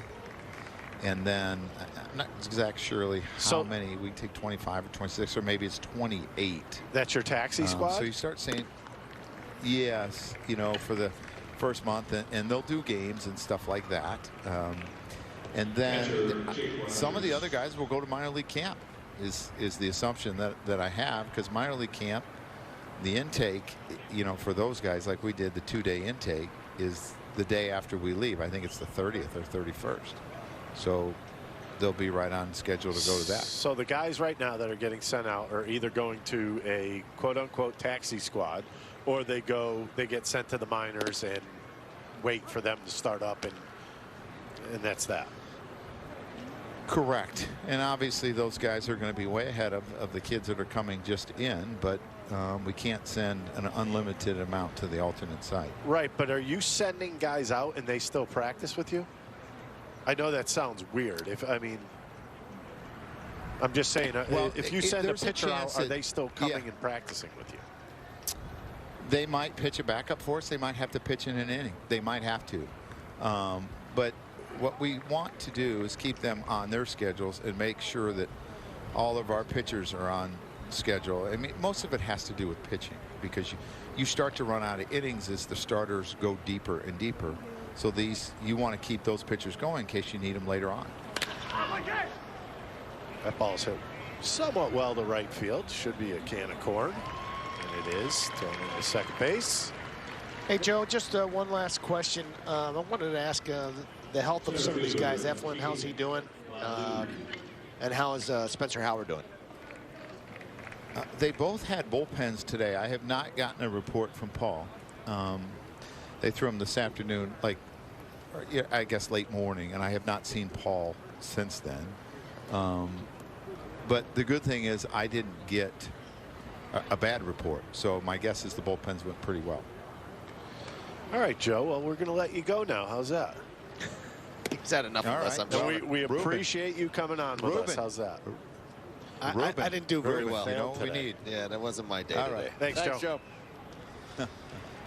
All right, back to the ball game. 0-1 count on Ruben's guy, Akil Baddoo. It's not my guy. Oh, you brought him up a lot. Wild pitch, very wild. I think it might have hit the bull. Had some hair on it. That one got away from him a little. You know what's funny? Coonrod came in impeccable for that one hitter, and then all of a sudden his directional location has gone a little bit off. His GPS.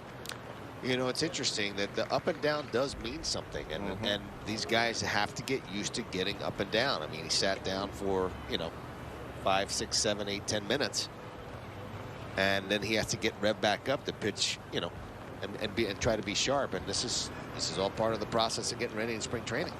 His pitch count is still okay. It's just gotten a little bit wild when he came back in this half inning. And relievers just aren't used to doing that. They're just not. They usually come in, get that one batter. If you start an inning, you got to face 3. But they're just not accustomed to going sitting down and cooling off and have to ramp it back up. Here's a 2-1. Ricky, how many times do you think you had to do an up and down? I mean, as a closer. Thousands. Really? Thousands. I wasn't a... You got to understand, back then it wasn't, hey, here's your 9th inning, go have a good time with it. It was, oh, it's a 7th with 2 outs, it's the 8th with any outs, and then it was, usually you're in the 9th, but there were times where, it's a 5-run lead, all of a sudden a couple guys get on base and you're right back. I would say thousands of times. That is one of the things that's changed pretty dramatically. I mean, everybody wants to know their exact role. What a play by Coonrod. Saw that the runner at second base was off too far, throws over to Bowman, gets him at third. Nicely done. Athletic. Ruben, that's got to make you happy. That's a fundamental play. That's one of the things that they've done really well This spring. I mean, defense has been a thing for them, and they've done it well. It bounces off the mound quickly, Makes a nice throw on a guy on a run, which is not easy to do. Yep. Zero panic right here. No. This is zero panic. Straight pitcher's fundamental practice right there. He had no other thought process but I'm going to get the lead guy. Yeah, I mean, he did exactly everything right. He checked the runner. He saw that the runner and made his move, and then he made a perfect throw. Nomar Mazzara. There's the runner trying to steal. He's in at second base. Boy, this guy, Akil Badeau, could do anything, can't he? He's trying to make his impression. He certainly has done it. I think he's got 2 or 3 stolen bases. He may have more than that this spring as well. Scoring runs like they're going out of style. Let's see the jump here. Not special, but pretty good speed, right, Ben? And he didn't have that big a lead, but hey, he outran the baseball, that's for sure. Would you say he's a guy playing with some passion right now? Absolutely. Here's the 0-1 to Mazzara. Cutter on the inside part of the plate. Well, that was a good one. Right underneath his hands. You can't hit that. Well, you can't. If you're going to hit it, you're going to be pulling it foul unless you're an extraordinary hitter. Or you're walking back to the bat rack for another piece of wood. That's correct. Here's the 0-2. Steps off. That was a little bug out on the mound. He bugged out, stepped off, checked his pocket, made sure everything was tucked in. Now he's back ready to go.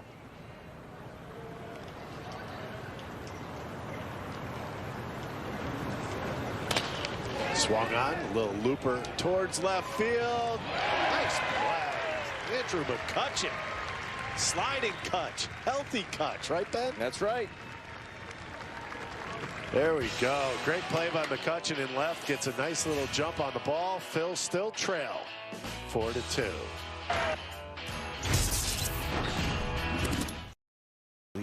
He had missed that call, and it really made him upset. Just a great umpire, and you're right. He had a tremendous.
Takeoff with John Clark.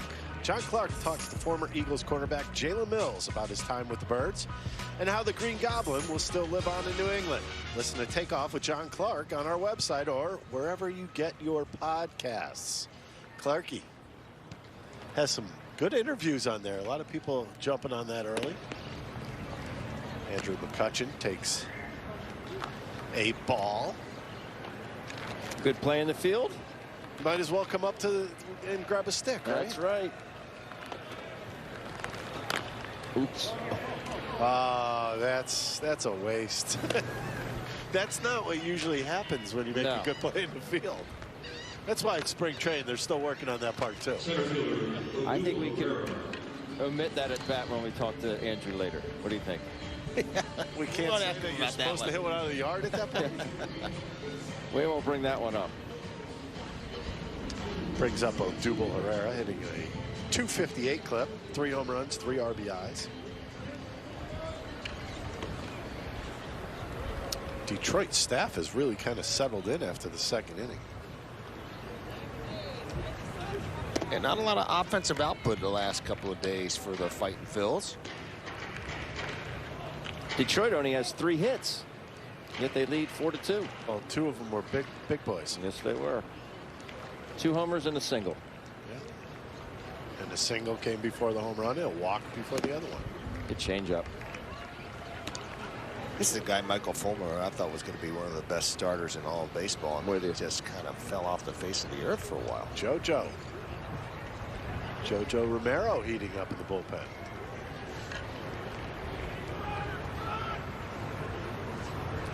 Here's the 0-2 from Fulmer, maybe not. The landscaping behind the plate wasn't right, so they took a timeout. Looked like a slider. Yeah, slider down. Oh, my goodness. That was a heat seeker right there. Oof. I'd say that Odubel kind of got around that ball a little bit. A little bit of an emergency hack. Trying to keep the ball in place. Looking fastball and then kind of trying to slow the swing down as it comes into you. Here's the 0-2 again. Changeup was nasty. As they would say on Major League, Vaseline ball. That was very good. That was a real good pitch right there. Nice sequence. You know, he forced him to get that slider inside and then sped him up and then slowed him down with that really good changeup right there. With single games tickets on sale now, don't miss on the 3-game series when the Giants come to town. Monday, April 19th, 7:05. Tuesday, April 20th at 7:05. That's Constellation reusable straw set. Free to all fans. Wednesday, April 21st at 1:05. Also, Constellation reusable straw set, free to all fans. Limited capacity at Citizens Bank Park. To purchase tickets for the series and others, visit Phillies.com. Big swing by Bryce Harper. Strike one. Yeah, how about that? Reusable straws.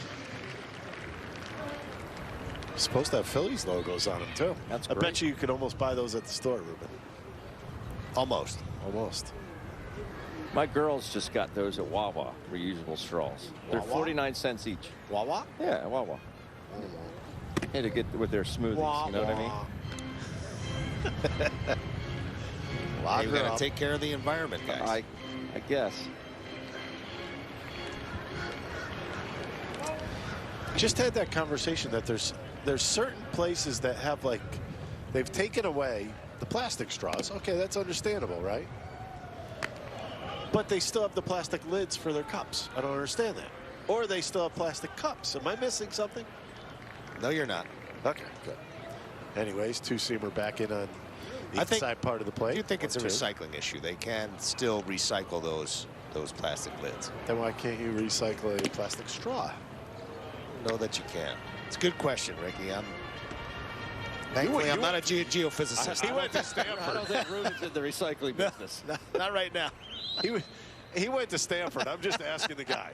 That means absolutely nothing. You're supposed to know everything, aren't you? That gets a little overrated after a while. All right, maybe we'll try somebody else for the next broadcast.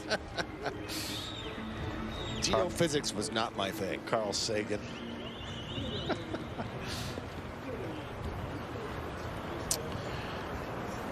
Three-two. Yeah, sneak in Bill Nye, the science guy. That's a 4-3 from the outfield grass. This is unbelievable. You were talking about that. We'll talk more about this shift thing that you were talking about when we come back. Phil's still trail 4-2.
Yahoo is the official fantasy game of MLB. If you love stats, analytics. Are you trying to put gasoline on the fire?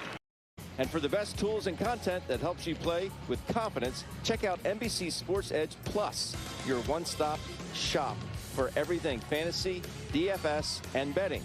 Find your edge at NBCSportsEdge.com/Edge Plus. Take a deep breath now, Ben. Nicely mouthful. done. That's a lot. Look at the Tiki Bar. Still people at the Tiki Bar, even on a cooler afternoon in Clearwater, Florida. We'll find some beverages to warm you up. Baycare Ballpark. Look, you know, you got to do what you got to do to stay warm, don't you? The wind's starting to pick up. The umbrella's kicking a little bit. The pods are still people in them. Still people in the pods. They're hanging in there tough. Ruben, we have a new pitcher for the Philadelphia Phillies. It's J.J. Romero. Or JoJo. JoJo, J.J., whatever. JoJo, actually, another guy vying for a spot in this rotation. He's got some options left, but he's got a big arm, and he's a pretty aggressive left-hander. And I'll tell you what, it's nice to have him as part of the organization because he looks like he has no fear out there. He's out there and he's firing, and he's just going after guys. I was pretty impressed by the fact when he came up and got an opportunity to pitch at the major league level, that he just pitched very aggressively. Gets a first pitch fastball, like you just said, a strike, and Alec Bohm picks him up over the hall for out number 1 here in the top of the 6th inning. It's exactly what you want to see out of a young guy who's got a really good arm. Just throw strikes and let things happen. And you know, JoJo's got a pretty good chance to make this club as well. But they're like I think Joe Girardi said, there's some really tough decisions to make, and the fact that he has options may work against him, believe it or not. Yeah, the only thing that you know, we could talk about that. You talk about a lot of things. The bullpen is a big wide eye right now. You're not really sure what's going to happen. I mentioned earlier I was reading a Jim Salisbury article from NBC Sports Philadelphia, right? Brandon Kinsler, Tony Watson, Hector Rondon can opt out on Wednesday. Yeah, and how it works is that they can make a decision. They can say that we'd like to opt out, and then at that point, I think the team has 48 hours to make a decision as to whether to place them on their roster or not, which effectively purchase their contract, and then they would have to make a roster move, a 40-man roster move, because they're full of their 40-man on their 40-man roster. So there's some tough decisions to be made, and we're going to find out a lot of stuff here within the next 5-6 days. Well, it's going to be an interesting beginning to the week, that's for sure. As Scope goes down swinging on a nice little off-speed pitch on the outside part of the plate. JoJo's looking sharp. Trust it. I think that's what it is for him. Not trying to overthrow, just trusting his stuff. That's a changeup. That's a 4-finger discount right there. That's Thing of beauty. Pitch. Yeah. And the other thing, I mean, you talk about the bullpen spots. Jim had in his article, more or less, you're talking about 4 guys that have already made the team in his eyes: Neris, Bradley, Alvarado, and Brogdon, like you said yesterday. That leaves 7 guys with possibly 2 starters also. So it could be 9 guys for what? 3 or 4 spots? 4 spots, yeah. I think they're looking at 8 guys, 5 starters, 8 relievers. And it's going to be crunch time. You know, there may be some moves here that may not be the most popular. Yeah. Hey, but that's a much better problem to have than to not have enough pitching. I'll tell you that. You love to make the difficult decisions this way rather than guys backing into positions. 1-2 to Nico Goodrum. He went deep his last at bat, very deep. Not this time. JoJo throws an off-speed pitch in the dirt. Goodrum chases. No runs. 2 Ks for Romero. Phillies still trail 4-2 coming up in the 6th.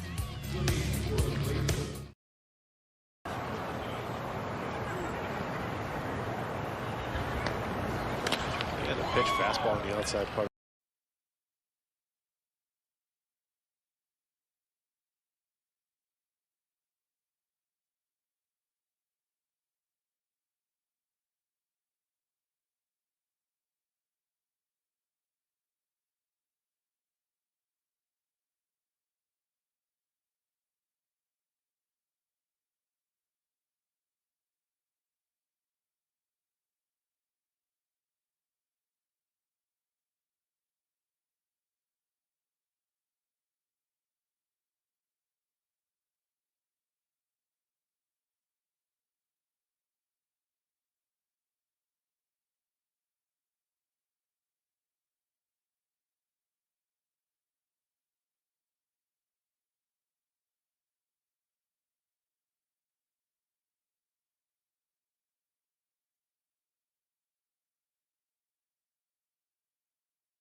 Ball is brought to you by your Philadelphia area local Chevy dealer.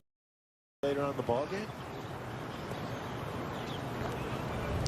So you'll notice that Phil's trailing 4-2 to the Tigers. Tigers have 2 2-run home runs today. Alec Bohm, the hitter. But we are going to welcome in Phillies left fielder Andrew McCutchen. Andrew, Ricky Metallico, Ben Davis, and Ruben Amaro Jr. First and foremost, we want to know, how's that knee feeling this year? Yeah, it feels good. Yeah, no problems, no hiccups. So feeling good, feeling like myself out there. So all around, yeah, feeling good physically. Andrew, we talked to Joe Girard, and he was saying how excited he is to see you out there, the way you're running the bases, and that play you made the last inning. I mean, that's I don't know if that's a ball you get to last year, but you look great out there. Yeah, you know, it's all about getting out there and just being myself, getting back to myself. So, you know, it was a challenge for me last season, considering, you know, with everything that transpired, everything that happened with the pandemic and all. But yeah, it feels you know, it feels good to just be able to go out there and be myself and use my legs and yeah, just like I said, just be my old self. And yeah, it's all around good. Andrew, Ruben Amaro here. I'm glad to see you on the field again and doing your thing. And tell us a little bit about what the clubhouse has been like this year compared to last year. I know it was a little probably a little different, but you still have different protocols to deal with. But how's the clubhouse just in general going for you? You know, it's all good. Everything's you know, just we're keeping it as normal as possible, considering everything that's still going on, just with the pandemic, the protocol, the things that we have to follow. But you know, we got the worst of it, I believe, last year. So you know, it's a little more of a breeze this year. So yeah, it feels good. Everything's cool in the clubhouse. Just showing up, everybody getting their work in, getting ready for the season. Speaking of cool, where's Uncle Larry been? He's in hibernation. It's still too cold for him right now. So, I mean, we're waiting for that Twitter outburst. Yeah, you know, sun's out, guns out. You know, today is a little overcast, cloudy, a little chilly. He don't come out when it's anything under 75 degrees. He's not out. So it warms up. He'll be around, I'm sure. What got you to do all that on social media? I mean, is that just your personality at home, and you're like, I'm going to do something out of the ordinary? I need to do something to keep myself sane during the lockdown. Last year, you know, I even though it may seem a little crazy, I think I'd have been a little crazier if, you know, I didn't have that going on. So just did something to kind of take your mind off of the reality of things going on around you. So yeah, people got to see a little the fun side of me, and yeah, I had a lot of fun with it. Andrew, we know about the big arms in the NL East, and I mean, it's really going to have to be a day-by-day approach, because it's, in my opinion, it's the best division in baseball. Tell me a little bit about how you're going to approach that going into this season. Just approaching how I approach it, just the game itself. You know, I was always told the game doesn't know the game is important. So it doesn't matter who's out there. It doesn't matter the team we're playing or the name on the back. You just got to – baseball is baseball at the end of the day. That's the way I treat it personally. You know, whoever we're facing that day, just go out there and get the job done. And that's what I'm going to continue to keep doing. Matt Joyce hits one to right field. And an easy out. Mazzara puts it away, throws it in. So 2 outs now in the bottom of the 6th inning. We're talking to Andrew McCutchen. You know, the one thing – last year, I mean, we all know you gave everything you had, and everybody did. What was your thought on that final, like, 7 games? Because, I mean, let's face it was a tough stretch. You guys looked like you were poised to be in the playoffs, and all of a sudden things kind of fell apart. How do you stop that from happening this year, as opposed to what happened at the end of last season? Yeah, I mean, of course, you learn from, you know, everything that, you know, you go through. And it was challenging. It was tough for us, as it was any team. Just the grind, trying to finish strong. We just weren't able to capitalize off of those last few games. But the way you do it, you take care of business. You take care of what you need to take care of personally. Whatever you need to improve on. What I need to improve on. I need to improve on getting myself physically in shape and ready for the season. defensively, I need to get better at that. So these are the things that I work on. Once you do that, you go out there and you play the game. And you play the game hard. And you play it every day. Be where your feet are. And that's what we have to do. Take it day by day, every day. And we'll be where we want to be at the end. Outstanding. Andrew, we thank you very much for stopping by. We wish you great luck this season, and hopefully you bring a pennant back to Philadelphia. Thanks, Kutch. Thanks, Kutch. Yeah, can't wait to. All right, thank you. Thank you. It's a pro's pro right there. Yeah, he sure is. Straight to the point. Uncle Larry's great, though. Here's Andrew Knapp, 2 down in the Phillies' 6th inning. Isn't that reassuring to hear? Because, I mean, you're talking about a National League MVP, all the things that he's accomplished in this game, and he still has that mindset. It's like, you know, that's why I say he's a pro's pro.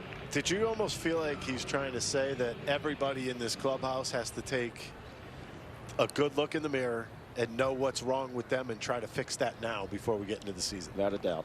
I think that's part of being professional, right? It's part of being a champion, and hopefully that's the mindset that they take into the season. Andrew Knapp goes down swinging. Phils go down 1-2-3. Still 4-2 Tigers.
Time now for your Delaware Valley Honda dealers game summary.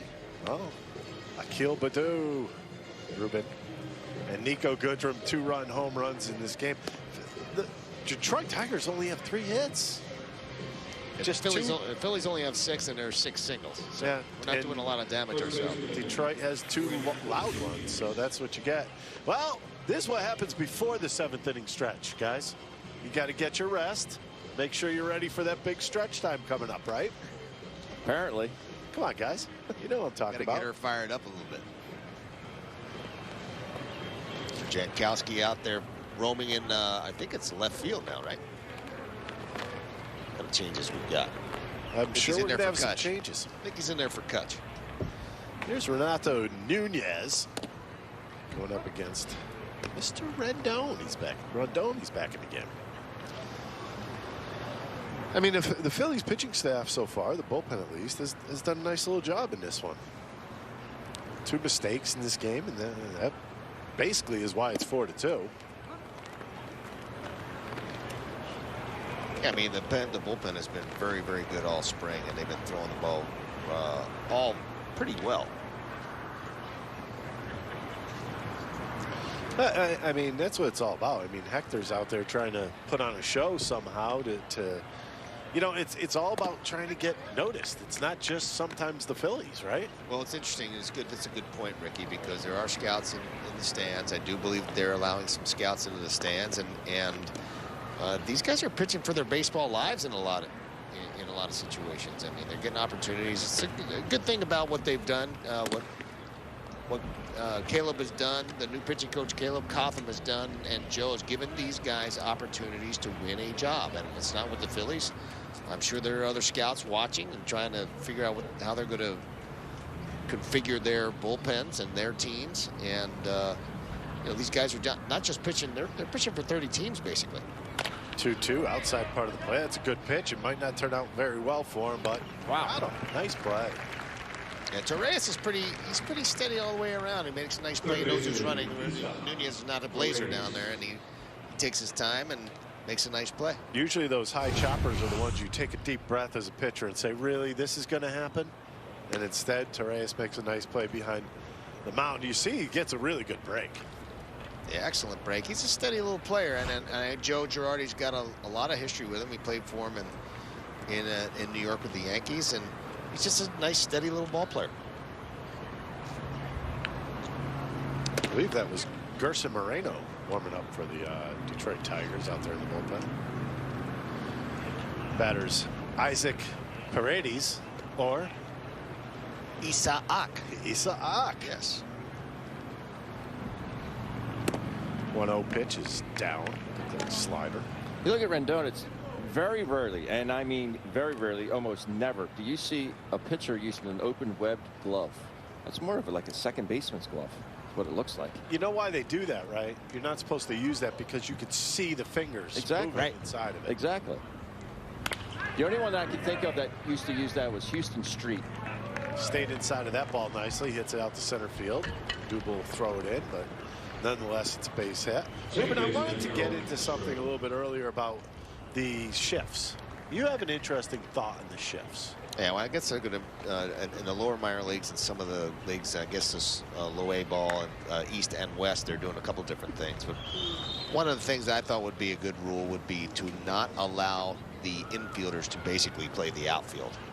I don't have a problem with them, you know, playing on either side, because you should be able to, like Joe said, you should be able to handle the bat and be able to move the ball around the infield. If they're shifting on you, you should be able to use the other way. Yeah, I mean, in this situation here, here's the ground ball to Harper. Look at the second baseman, or he might be the third baseman. Sometimes they switch him over there. He's playing way out there, almost in short right field, and I don't know, for some reason I think that is.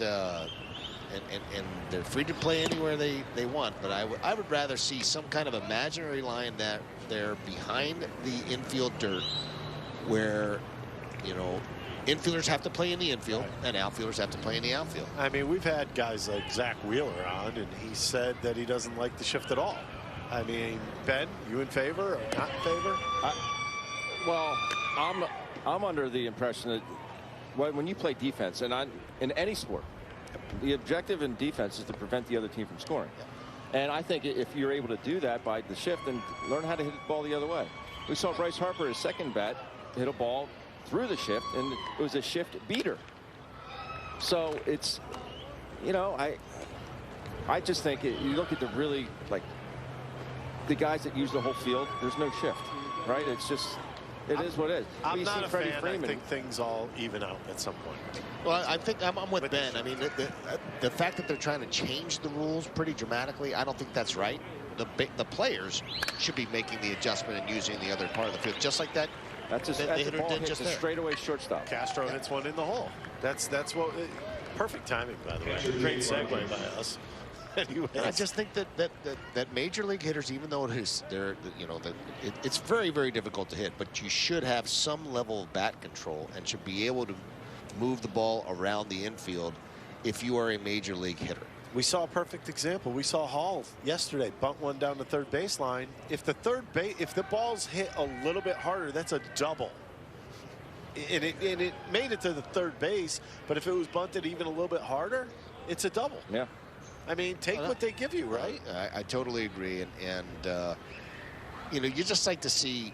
I mean, obviously, we've talked about it before that you want to see more action on the field, and if players came up thinking instead of trying to hit every single ball out of the ballpark, that they would use the entire field and try to actually get a base hit, which is not all that valued anymore. A single really does mean something. Yeah. Listening to both, having the conversation before the game, I think Ben's idea would actually stop the shift, adding an inch and a half to the plate. Yeah. I mean, the plate's, people have heard me say this a gazillion times. The plate is 17 inches wide. Yep. Put an inch and a half on each side. It's 20 inches wide. An inch and a half is nothing, right? I mean, you think about it, inch and a half. That's nothing. Right. But it make guys swing the bats more and put the ball in play. And it makes people go the other way, too. Exactly. Well, I think the other thing that might help is really kind of deadening the ball. I don't think that's going to happen. No. But at this stage in the game, you have, you know, guys who probably back when we played, Ben, guys who probably shouldn't be trying to hit home runs are now trying to hit home runs with regularity because they can. Yeah. I mean, the ball is just flying. You have very rarely did you even ever see anybody hit an opposite field home run back then, and now, you know, you flip a ball to the right field or the opposite way, and you got a chance to hit a home run in this day and age. In the air, that's still Joyce out there in right field. 2 away now. Runners at first and second for the Tigers. Phillies still down 4-2 in this game. The offense the last couple of days has been a little anemic. I didn't even want to go with a good word there. Jacob Robeson, 0 for 5 in the spring. No home runs. He does have an RBI. He is jumping in there. Saving all their hits for the games, for the games that count, April 1st and on. He's taking your buddy spot. Mr. Baду. Yes.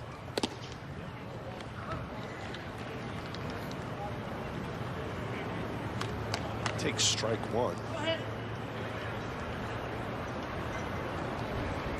2 down here in the 7th inning.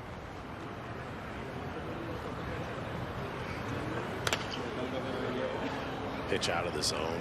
Man, that's a free and easy 94. Isn't it? I mean, this is like no effort. Yeah, there is no effort on that. But he is up in the zone. How about Robson's probably up there right now saying, I am swinging at everything. Because I would be. You're 0 for 5 in the spring. It's getting a little late. A young man getting an opportunity to play in a big league game. Hear you. It's on the outside part. Kind of looks a little bit like Andrew Benintendi. Does. Got a little Andrew Benintendi look to him, right? Got the flow. You know what I never understood? Why does Detroit have so many belt loops?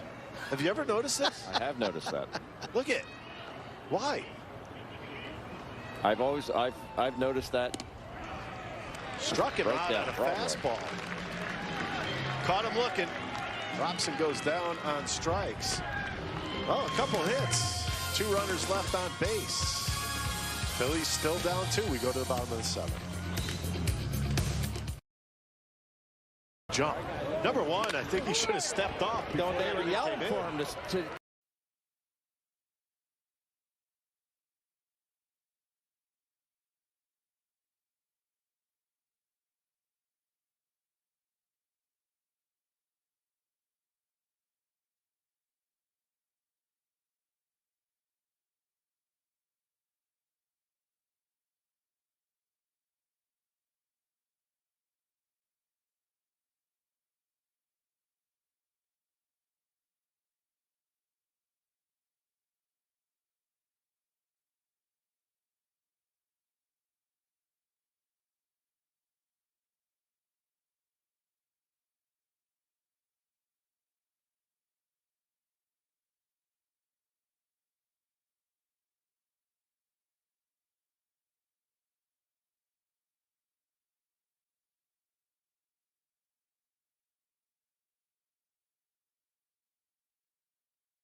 Welcome a newborn into the Phillies family with the Phillies Newborn Club.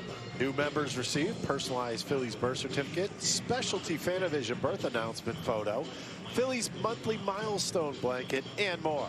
Make your little one a fan for life. Join now at phillies.com/kidsclubs. There you see John Middleton, owner of the Philadelphia Phillies, along with, well, the mascot, the man, the myth, the Philly fanatic, the one, the only, right? The one and the only. There's only one. There's only one. I can't believe there's even a debate as to whether there's a better one. I know where you're going here, and I'm not going to bring it up. You do? You know where he's going, don't you? Where I'm going? Where am I going? Across the street. Oh, no, I like Gritty. Everybody loves Gritty. I like Gritty, but there's only one. There's only one fanatic. I love Gritty.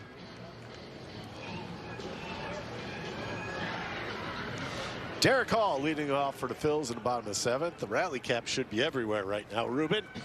Yeah, we need some knocks. By the way, 11 days, ladies and gentlemen, opening day at Citizens Bank Park. There's a slicer down the left field line. That's going to fall fair and go to stands. That is a ground rule double. An extra base hit. Well, he took him. I think it might be a foul ball. No, that was fair. That was right on the line. Outstanding. It's a nice start to this inning. Sure is. I don't think he thought it was fair when he hit it. And he's going to exit the game. Roman Quinn coming in to run. A little surprising, 7th inning. Unless he's getting Roman ready for the season also. Yeah, could be. Take a look at Derek Hall's double. It was a double take. Like, oh, He didn't think that was going to stay fair. Right on the chalk. And out into the food area. Smart hitting right there. Look at this. Go home. Wild pitch is even better. Thank you very much.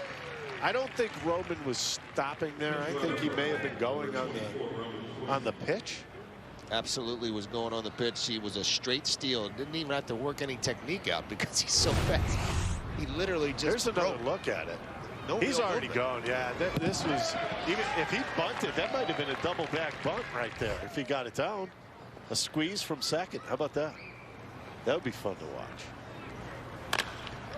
Runner on third base. I mean, that's exactly what Roman Quinn has to do when he comes into a game. That's his job. He's, like I said, he's one of the fastest, if not the fastest player in all of baseball, and he's going to have to utilize every ounce of his ability to help the team. And those are the things he's going to have to be able to do. He's going to have to be able to steal a base when the entire ballpark knows that he's trying to steal a base. Absolutely. jeez. Wow. Great save, Hextall. Moreno's all over the place. I mean, there's no way you can get your body in front of that one. That's an excellent play. Well, you can't hit that ball out of the ballpark, that's for sure. That ball, my goodness, 8 feet, 6 to 8 feet out. That's hard to do, I think. Wow. 2-1 pitch. I don't even understand how you go from 6 feet outside to almost throw a strike. I mean, your head's got to be spinning right now. It's not funny. I've seen it happen to guys where I've had it happen for moments on the mound where you go 1-0, 2-0, all of a sudden the fans start getting on you, and you're like, wonder if I could throw a strike. Oof. There's a broken stick, little bleeder. Nope, not going to happen. Ends up being a pop-up second. There's one down now. Had to move him on that fastball. I mean, that was, you know, you're sitting dead red, 3-1 count. He set up Williams. Threw one out 6 feet outside, and then he starts painting. That's called being effectively wild. There's Ronald Torreyes. Those aren't comfortable at bats when we have a guy throwing all over the place and all of a sudden he zips one in on your hands. Hey, you got to get this run in somehow, right?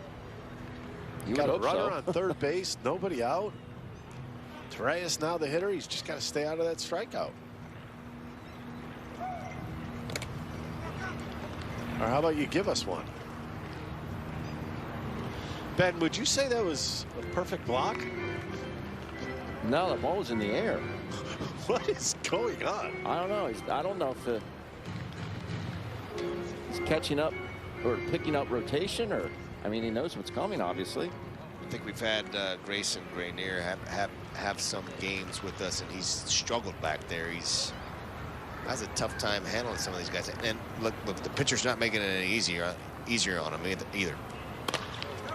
There's a ball hit up the middle, second base. That will get the run in. Torres is out at first base, and RBI ground out to second. Good situational hitting right there. Realizing what the defense is going to give you. Stay within yourself, stay in the middle of the diamond, get the RBI. Well done. So they did get the run in. Well manufactured by the Phillies after a double by Derek Hall. You had Roman Quinn come in, steal third base, ends up scoring on a ground ball to second. The speed got that run in. Absolutely, and you know, Ben said it. That's situational baseball. That's good, strong, fundamental baseball, and it's 1 point closer. I mean, now it puts a lot of heat on the Detroit Tigers bullpen to be able to try to get these next 7 outs.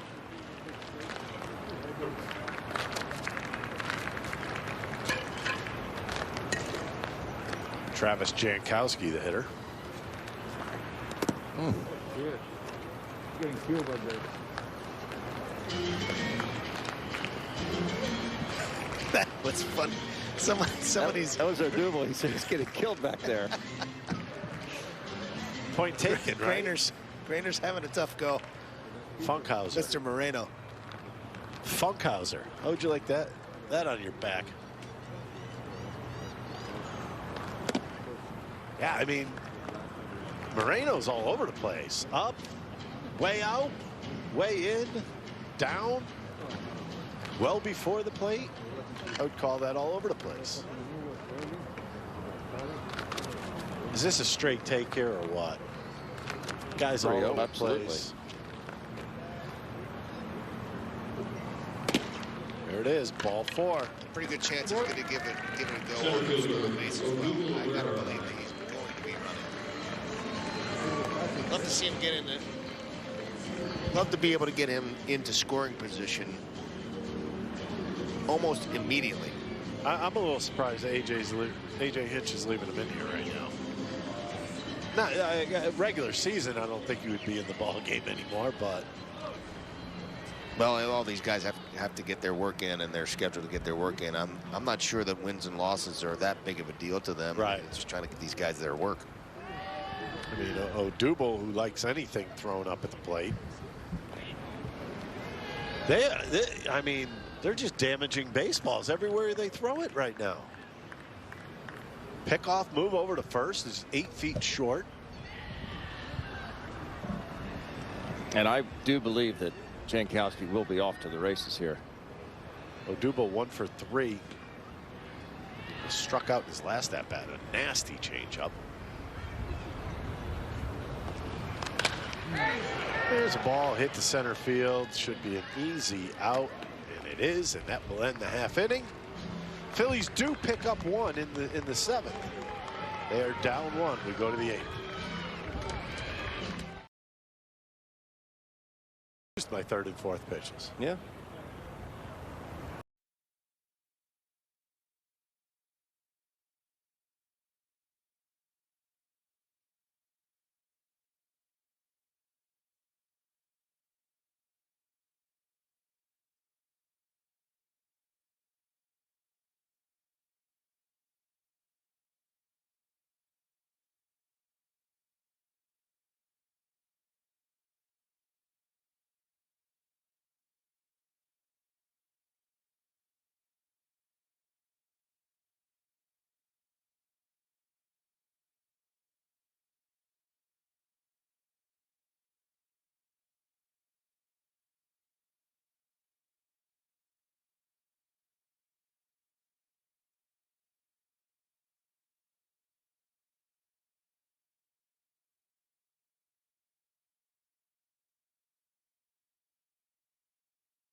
It is the Toyota turning points of the ball game.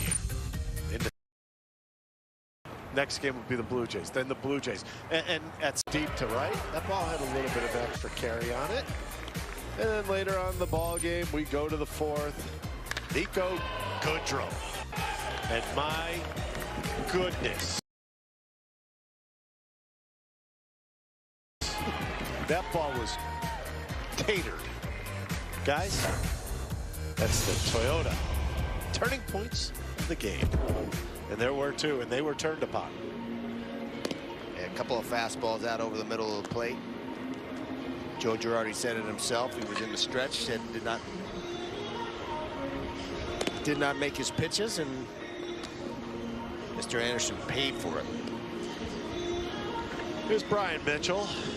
0-0 record, 4.05. He's been in 6 games. 6 hits. You see the strikeouts. 9 strikeouts at 6 2/3. Look at Pod 17 playing catch with himself. Got to come up with that kid. Pick it up. Attaboy.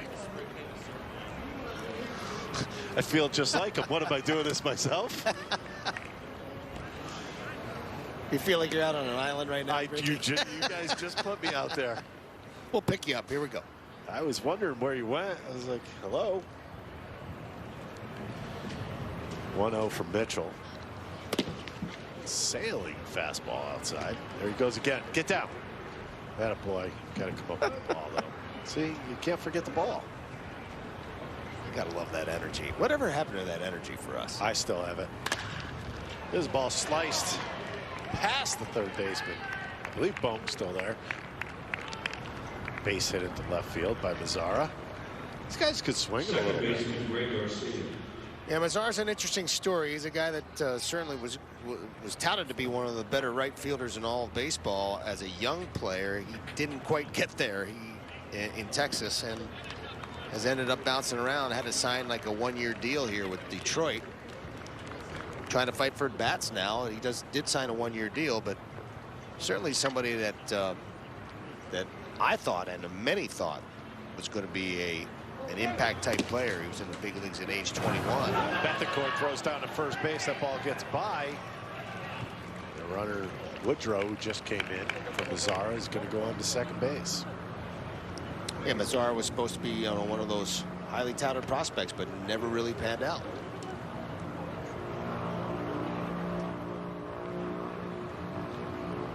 Bethencourt with that errant throw down to first base. Is that being over anxious, trying to do a little bit too much, Ben? No, I think it was a false break by Woodrow.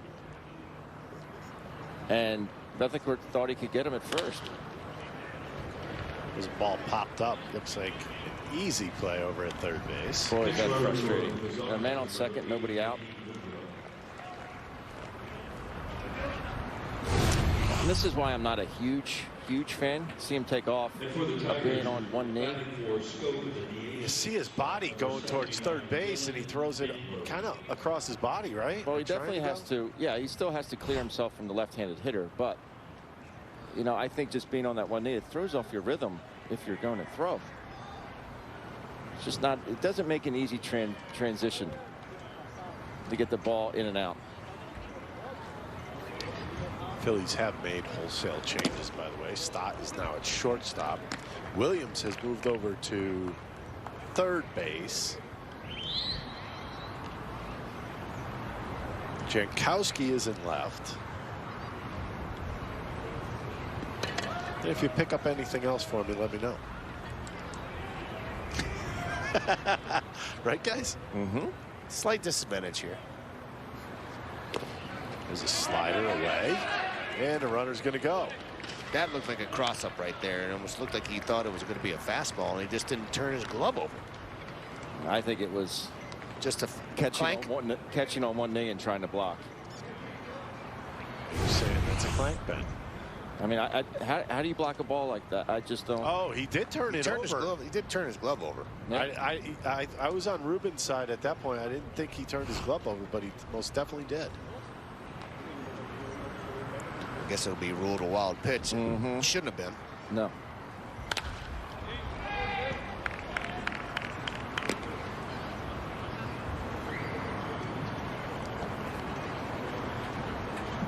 And this whole catcher theory of going to one knee, you're able to, quote unquote, steal more strikes. It's the main reason they think they can prevent more runs by stealing more strikes than they can blocking balls. 1-2 fastball, blew it by him. With runners on. 2 out, 2 away. And it's weird to say that. Jason Varitek actually just came out and said, if I had a chance to do it, I would have done it. And if there's anybody that I thought would never say that, it would be Jason Varitek, because that guy played every day, and he was a grinder, old school, just tough guy. And for him to say that, it caught me off guard. Yeah, it's a little surprising. I think it's abominable myself. I think the fact that, and I think if people were now, there's ball ripped into the hole stealing, where a second baseman would be, the shift. We're actually stealing bases, then I don't think you would see that all that often. But even with guys on base, I cannot believe that they're allowing guys to go to one knee. I just don't. I don't understand it. I guess. Ben, did you think that you could have blocked the ball better? No chance. And the only one that I see do it effectively is JT. Like, he can block balls in that position because he's so athletic. He's a freak athlete. But I mean, we saw it in the playoffs last year. How many runs scored because these guys weren't blocking balls? Yeah. It was unbelievable. And I'm thinking, oh, there's another run. Could have been prevented. Could have been prevented. And not on balls that are just in the dirt. Say there's a runner on second base, ball goes in the dirt, ball gets away, go to third base, then you get a sac fly. Well, that guy shouldn't have been on third to begin with. Absolutely. I completely agree with you. But this is the new wave. Cody Clemens. Notice it starts with a K, guys. Yep. Roger's son. Detroit goes back up 2 in this inning. So the stealing strikes, and everyone, they want you to work up underneath the baseball. So if you're on one knee, you give a lower target, you can work your way up underneath the baseball. Whereas you can, so the umpire doesn't see your mitt go down. So you're working up underneath it. So he's seeing, so instead of that low pitch that's coming in, instead of going this way to catch it, you're working up underneath it so the umpire doesn't see you go down with your mitt. Okay? So they think they can steal more strikes that way than they can prevent runs. Right side through the hole of Duran.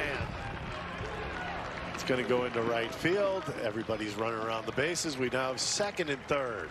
2 outs for the Tigers here in the top of the 8th. Go ahead, Ben. So you know, if they think that you can get more pitches that way, then you can obtain more outs by working up underneath the baseball and catching that way, getting more called strikes than you will as a blocking ball and keeping runners from advancing. And that is the theory. And I mean, I remember way back when Mick Billmeyer, when he was doing a lot of the catching stuff, he always talked about working underneath the ball just for that reason, and not necessarily having to go to one knee to do it. I mean, there's a way to be able to do that, I think, without having to go to your knee to do it.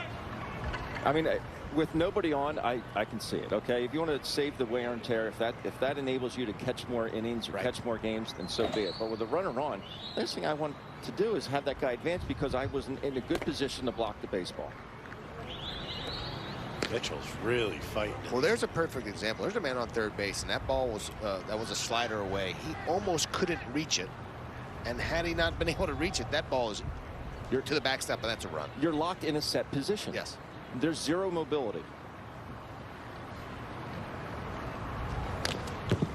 Foul back. 1-2. Here's the pitch right here. This is a slider. If it's another 3 inches away from him, if he doesn't catch this ball, typically if he's in the right position, he can catch it or block it. If it's another 2 inches out, he can't get there. You can't go any further out because exactly. your knee's locked. You're locked in a set position. I don't understand. That's like, you know what it's like? It's like a first baseman getting in a full stretch, right? And the ball's not there yet. You got to see what side of the bag the ball's going to go to. If you're in a locked position as a first baseman, what if the ball is to your right or to your left? You can't reset your legs. I mean, I'm a little confused as to why they do it in the first place. So I'm right there with you that I don't understand. I understand why they do it, but I just don't understand the whole thing behind it. That ball's up in the zone, whacked to right, but it's going to be caught by Verling, and the inning ends. Struggling inning there. Nothing goes right. Phils give up a run. They're down 2. Just flicked it. Oh, he was mad. He threw his bat down like he didn't get it. It almost went out of the ballpark. There's the Utica. Look at the little cutie. Give us a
This copyrighted telecast is presented by the authority of the Phillies. It may not be reproduced or retransmitted in any form, and the accounts and descriptions of this game may not be disseminated without the express written consent of the Phillies.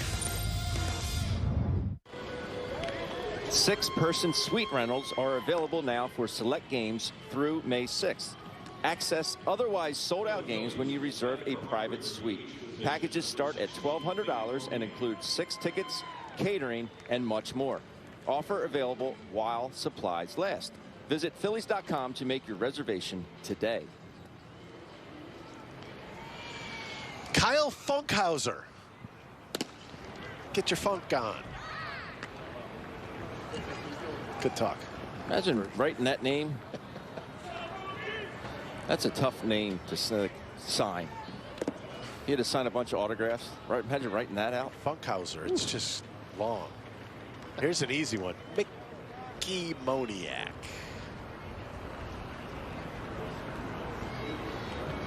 Having a nice little spring for himself. 300. His numbers have kind of come down. Yeah, and he's not getting as many consistent bats. Yeah. I mean, obviously he had some opportunities early and got a couple of big home runs and hasn't started a ton of games, but it'll be interesting to see what happens over the next couple of days for him. That's the pitch he was hitting, especially early on. He drives it to first base, but Clemens picks it up, steps on first base. And that's it for Mickey Moniak. 1 down here in the 8th.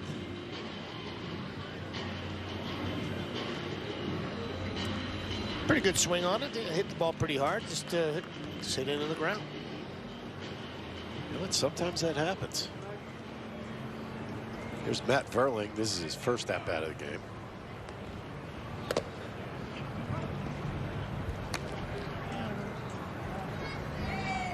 Another one of those Phillies prospects who can actually play a ton of positions. Seems like that they went after a lot of them at one point. That ball's hit off the end of the bat. That might drop into right field. Nope. Plenty of time there. It was Woodrow who came over to make the play in right. 2 away for the Phillies.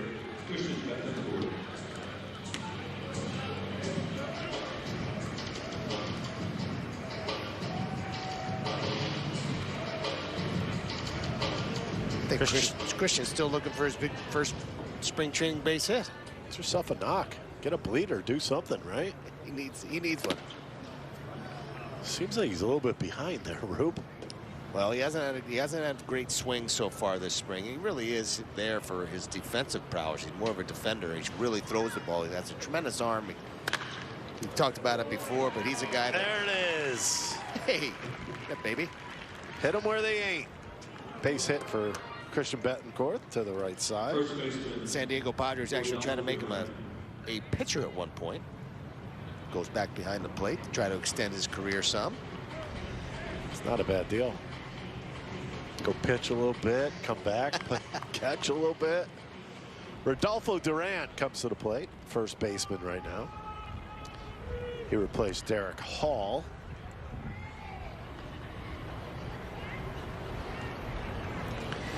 It's kind of nice to see a lot of guys getting some at bats. You know, you want to see what you have.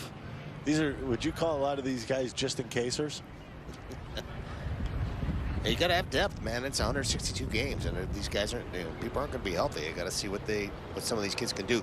Duran is more of a catcher than he is anything else. He got charged with the error at first base, but he's not really a first baseman. Looks like a catcher. He's got the body of a catcher.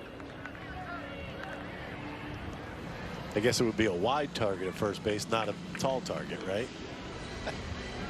Good talk, Ben. I think Ben's got it. He's got a body of a catcher. Look at Boa. Larry does. Boa is still just hanging. Strong base. By the way, in the dugout, is there like a mark that says Boa and a mark that says Charlie, and they stand in the same place every day? I don't think anybody's going to move him out of there. I don't think so. I think either. they've got tenure. Yeah. I'd say. Bo might drop the gloves with you if you try doing that. There's Larry and Chuck. Well, yeah, you know. There's a little bleeder in front of the mound.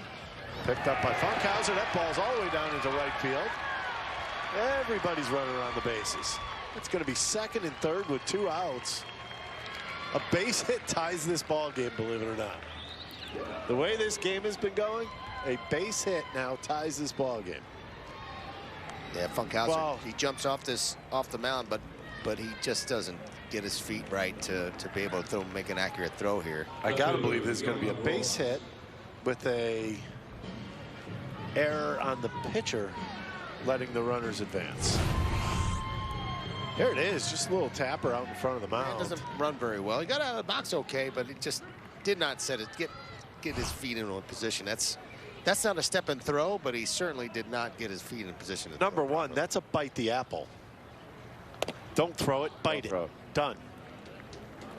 You never seen pitchers? How wide of the base was that throw? That was about 12 feet Slightly off. errant? A little bit. Missed it by that much. And then some. Johan Rojas, one of those prospects, right? Right, Ruben? Yeah, he is. It's a pretty talented young man. He still hasn't grown into his body yet, and he's got some ability. He's got some bat speed, and really like the way he runs too. He has a stance like somebody, and I can't quite place it right now. It's a familiar stance when he gets in the box.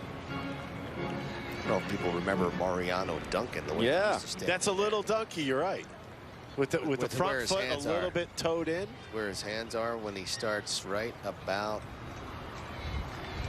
now. Little tardy. Not sure if he was quite ready for the fastball there. I think that was it was 88. It was almost like, I think it was a slider. I'm going to swing, and then it was, I'm not going to swing, but the pitch was so good, I think I might swing, and he was way And then you think to yourself, I got fooled. Yeah. Forget it. Let's, you know what, rewind, try again. And then a fastball blown by him. That's going to be a strikeout. Phillies come up empty. They leave runners at second and third. 5-3 Tigers. We go to the top of the ninth. Ball there. That went over all the palm trees. You just don't see that there. It's crushing.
The MLB Ballpark app is your mobile companion for your return to Citizens Bank Park this season. Manage and view your digital tickets, navigate the ballpark with interactive concourse maps, and check out game day content exclusively through the Ballpark app. Visit the App Store to download today. Well, it's a Sunday afternoon, Baycare Ballpark, on your phone with a hoodie on and long pants. Not the way they drew it up, but it's still a baseball game, Rube. Ben? Yes, it is. Hopefully the Phillies, Ramon Rosso comes into this ball game, get 3 quick outs, and the Phillies can get 3 quick runs in the bottom. A lot of 4s in those numbers. No, he's got a 0 ERA, and he's actually thrown pretty well. He's had a pretty decent spring so far. And another guy who's pitched in the big leagues, I guess, last year, and trying to make his mark. What are his chances, Rube? No, he's got some strikes against him, only because one, he does still have options, I do believe. Always a strike against you. And there's some other guys who've actually thrown the ball a little bit better. You know, that's the one thing they do have going for them, is that there's going to be some tough decisions this week. But, I mean, pitching-wise, I don't know if they can necessarily go terribly wrong with what they do pick. No, Right? I think everybody's shown very, very well. They've done a nice job with the guys that they think they're going to be counting on. And as we talked about, I mean, it's a nice problem to have when you got too much and not enough. Nice backdoor slider there, right on the outside part of the plate. 2-2 count now to Harold Castro, who somehow feels like playing the whole game. He started at second. He's now at shortstop. Struck him out with a good breaking ball down on that back foot. Ramon Rosso, first batter, first strikeout. 1 out, 1 away in the top of the 9th. Back foot breaking ball here. Filthy. Zoop. It's just a good pitch. I still don't understand with the 1 knee down on that one. How do you get it? I mean, not that there's anybody on base that you have to go get it, but. Well, if it gets by it, he's going to advance to first. Griner gets a fastball right down the middle, hits it well to center field. Jankowski's under it, makes the play. 2 out in the top of the 9th inning. Phillies would love to keep it right here. Maybe a walk-off tie or a walk-off win in the 9th. Get 1 base runner on, you got the tying run come to the plate. The old walk-off tie. Walk-off tie. Could happen. Especially this year. Temperature's gone up to 61 degrees in Clearwater. It looks nicer here, though, right now. Yes, it does. Bright sunshine, beautiful afternoon. It's almost perfect for golf, guys. Almost. Strike 1. Rosso's doing a really nice job of managing his breaking stuff. He throws it for a strike. He's able to throw it for a strike when he's behind in the count. He's able to throw that real good backdoor one for the strikeout earlier. That's a nice easy one, Hopper to Rosso over to first base. That ends the top of the 9th inning. Bills are going to give themselves an opportunity. They're down 2.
Well, there you can see it. Tigers up 5-3. Fans still enjoying it. Not a perfect day at the ballpark, but the Phils with an opportunity to come back here in the 9th inning. They have 3 outs to do it. Rube, what do you think?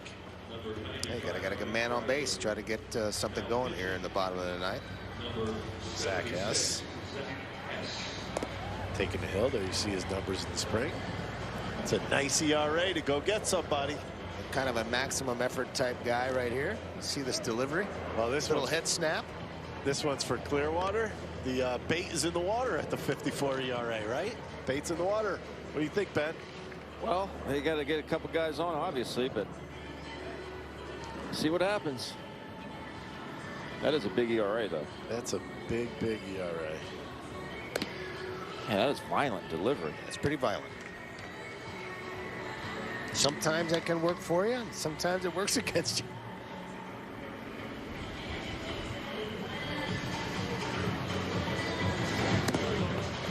Yeah, so Phils have an opportunity. It's not a great opportunity. It'll be Jankowski, Garcia, and will help there.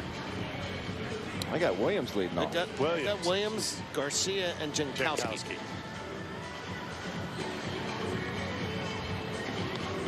Third baseman, Let's take a look at this Hess guy's delivery. It's interesting, isn't it? Looks very balanced there, and then I'm not looking at anything. I'm going to straight leg and go over the top of that. And it's short arm. Very. I mean, it's like a catcher throwing it. Very. You know, it's interesting. That's a lot. Well, one of this driveline stuff has been touting some of these real short arm strokes in the back there, and I don't know. Some guys can manage it, some guys can't. It's still a question as to whether or not this is stuff that will keep guys healthy on the mound, because it doesn't look like a very fluid, clean motion. All right. He's only got has 3 games in the big leagues, 1.2 innings pitched, 21.6 ERA. So he's struggled when he has pitched, but you know, is the kind of guy that might have a little bit of a head game going on with himself in a game like this, thinking, wow, I got an opportunity to get a save in a big league game in spring training. Let's see what I could do. And now all of a sudden, there you see it. 2 balls, no strikes, nobody out, 9th inning.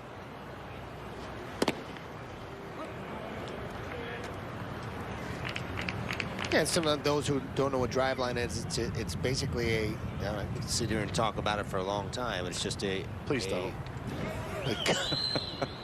Not a big fan. Did I say that out loud? You can say it. No, go ahead. I think it's pitching mechanics, hitting mechanics. It's something that's become more and more popular in this day and age. And for some guys, it's worked, and for some guys, it hasn't. And it's basically, you know, a different type of mechanics in trying to maximize velocities and maximize spin, and not necessarily about whether or not you can throw a strike. That's not a strike. And have command. It's a lot of weighted balls and things like that. Throwing balls backwards against the mat.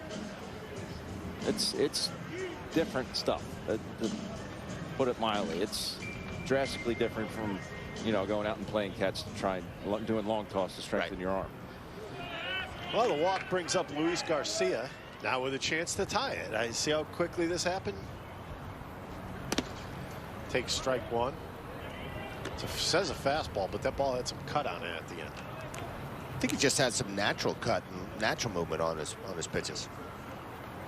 I think we're calling it natural, but I think it's such a violent windup. I think that has a little bit something to do with it at the end.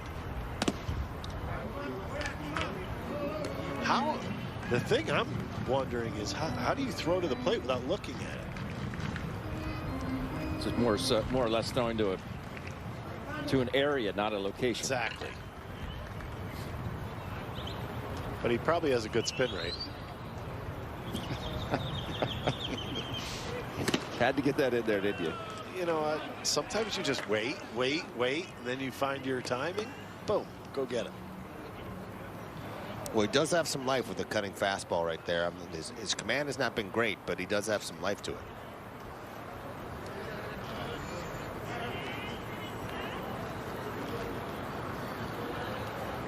Here's the 1-2 pitch from Hess. After he finished, he was looking at the score or at the batter's eye. You don't see mechanics like this every day, that's for sure. No, you don't. There you see, right side of the infield.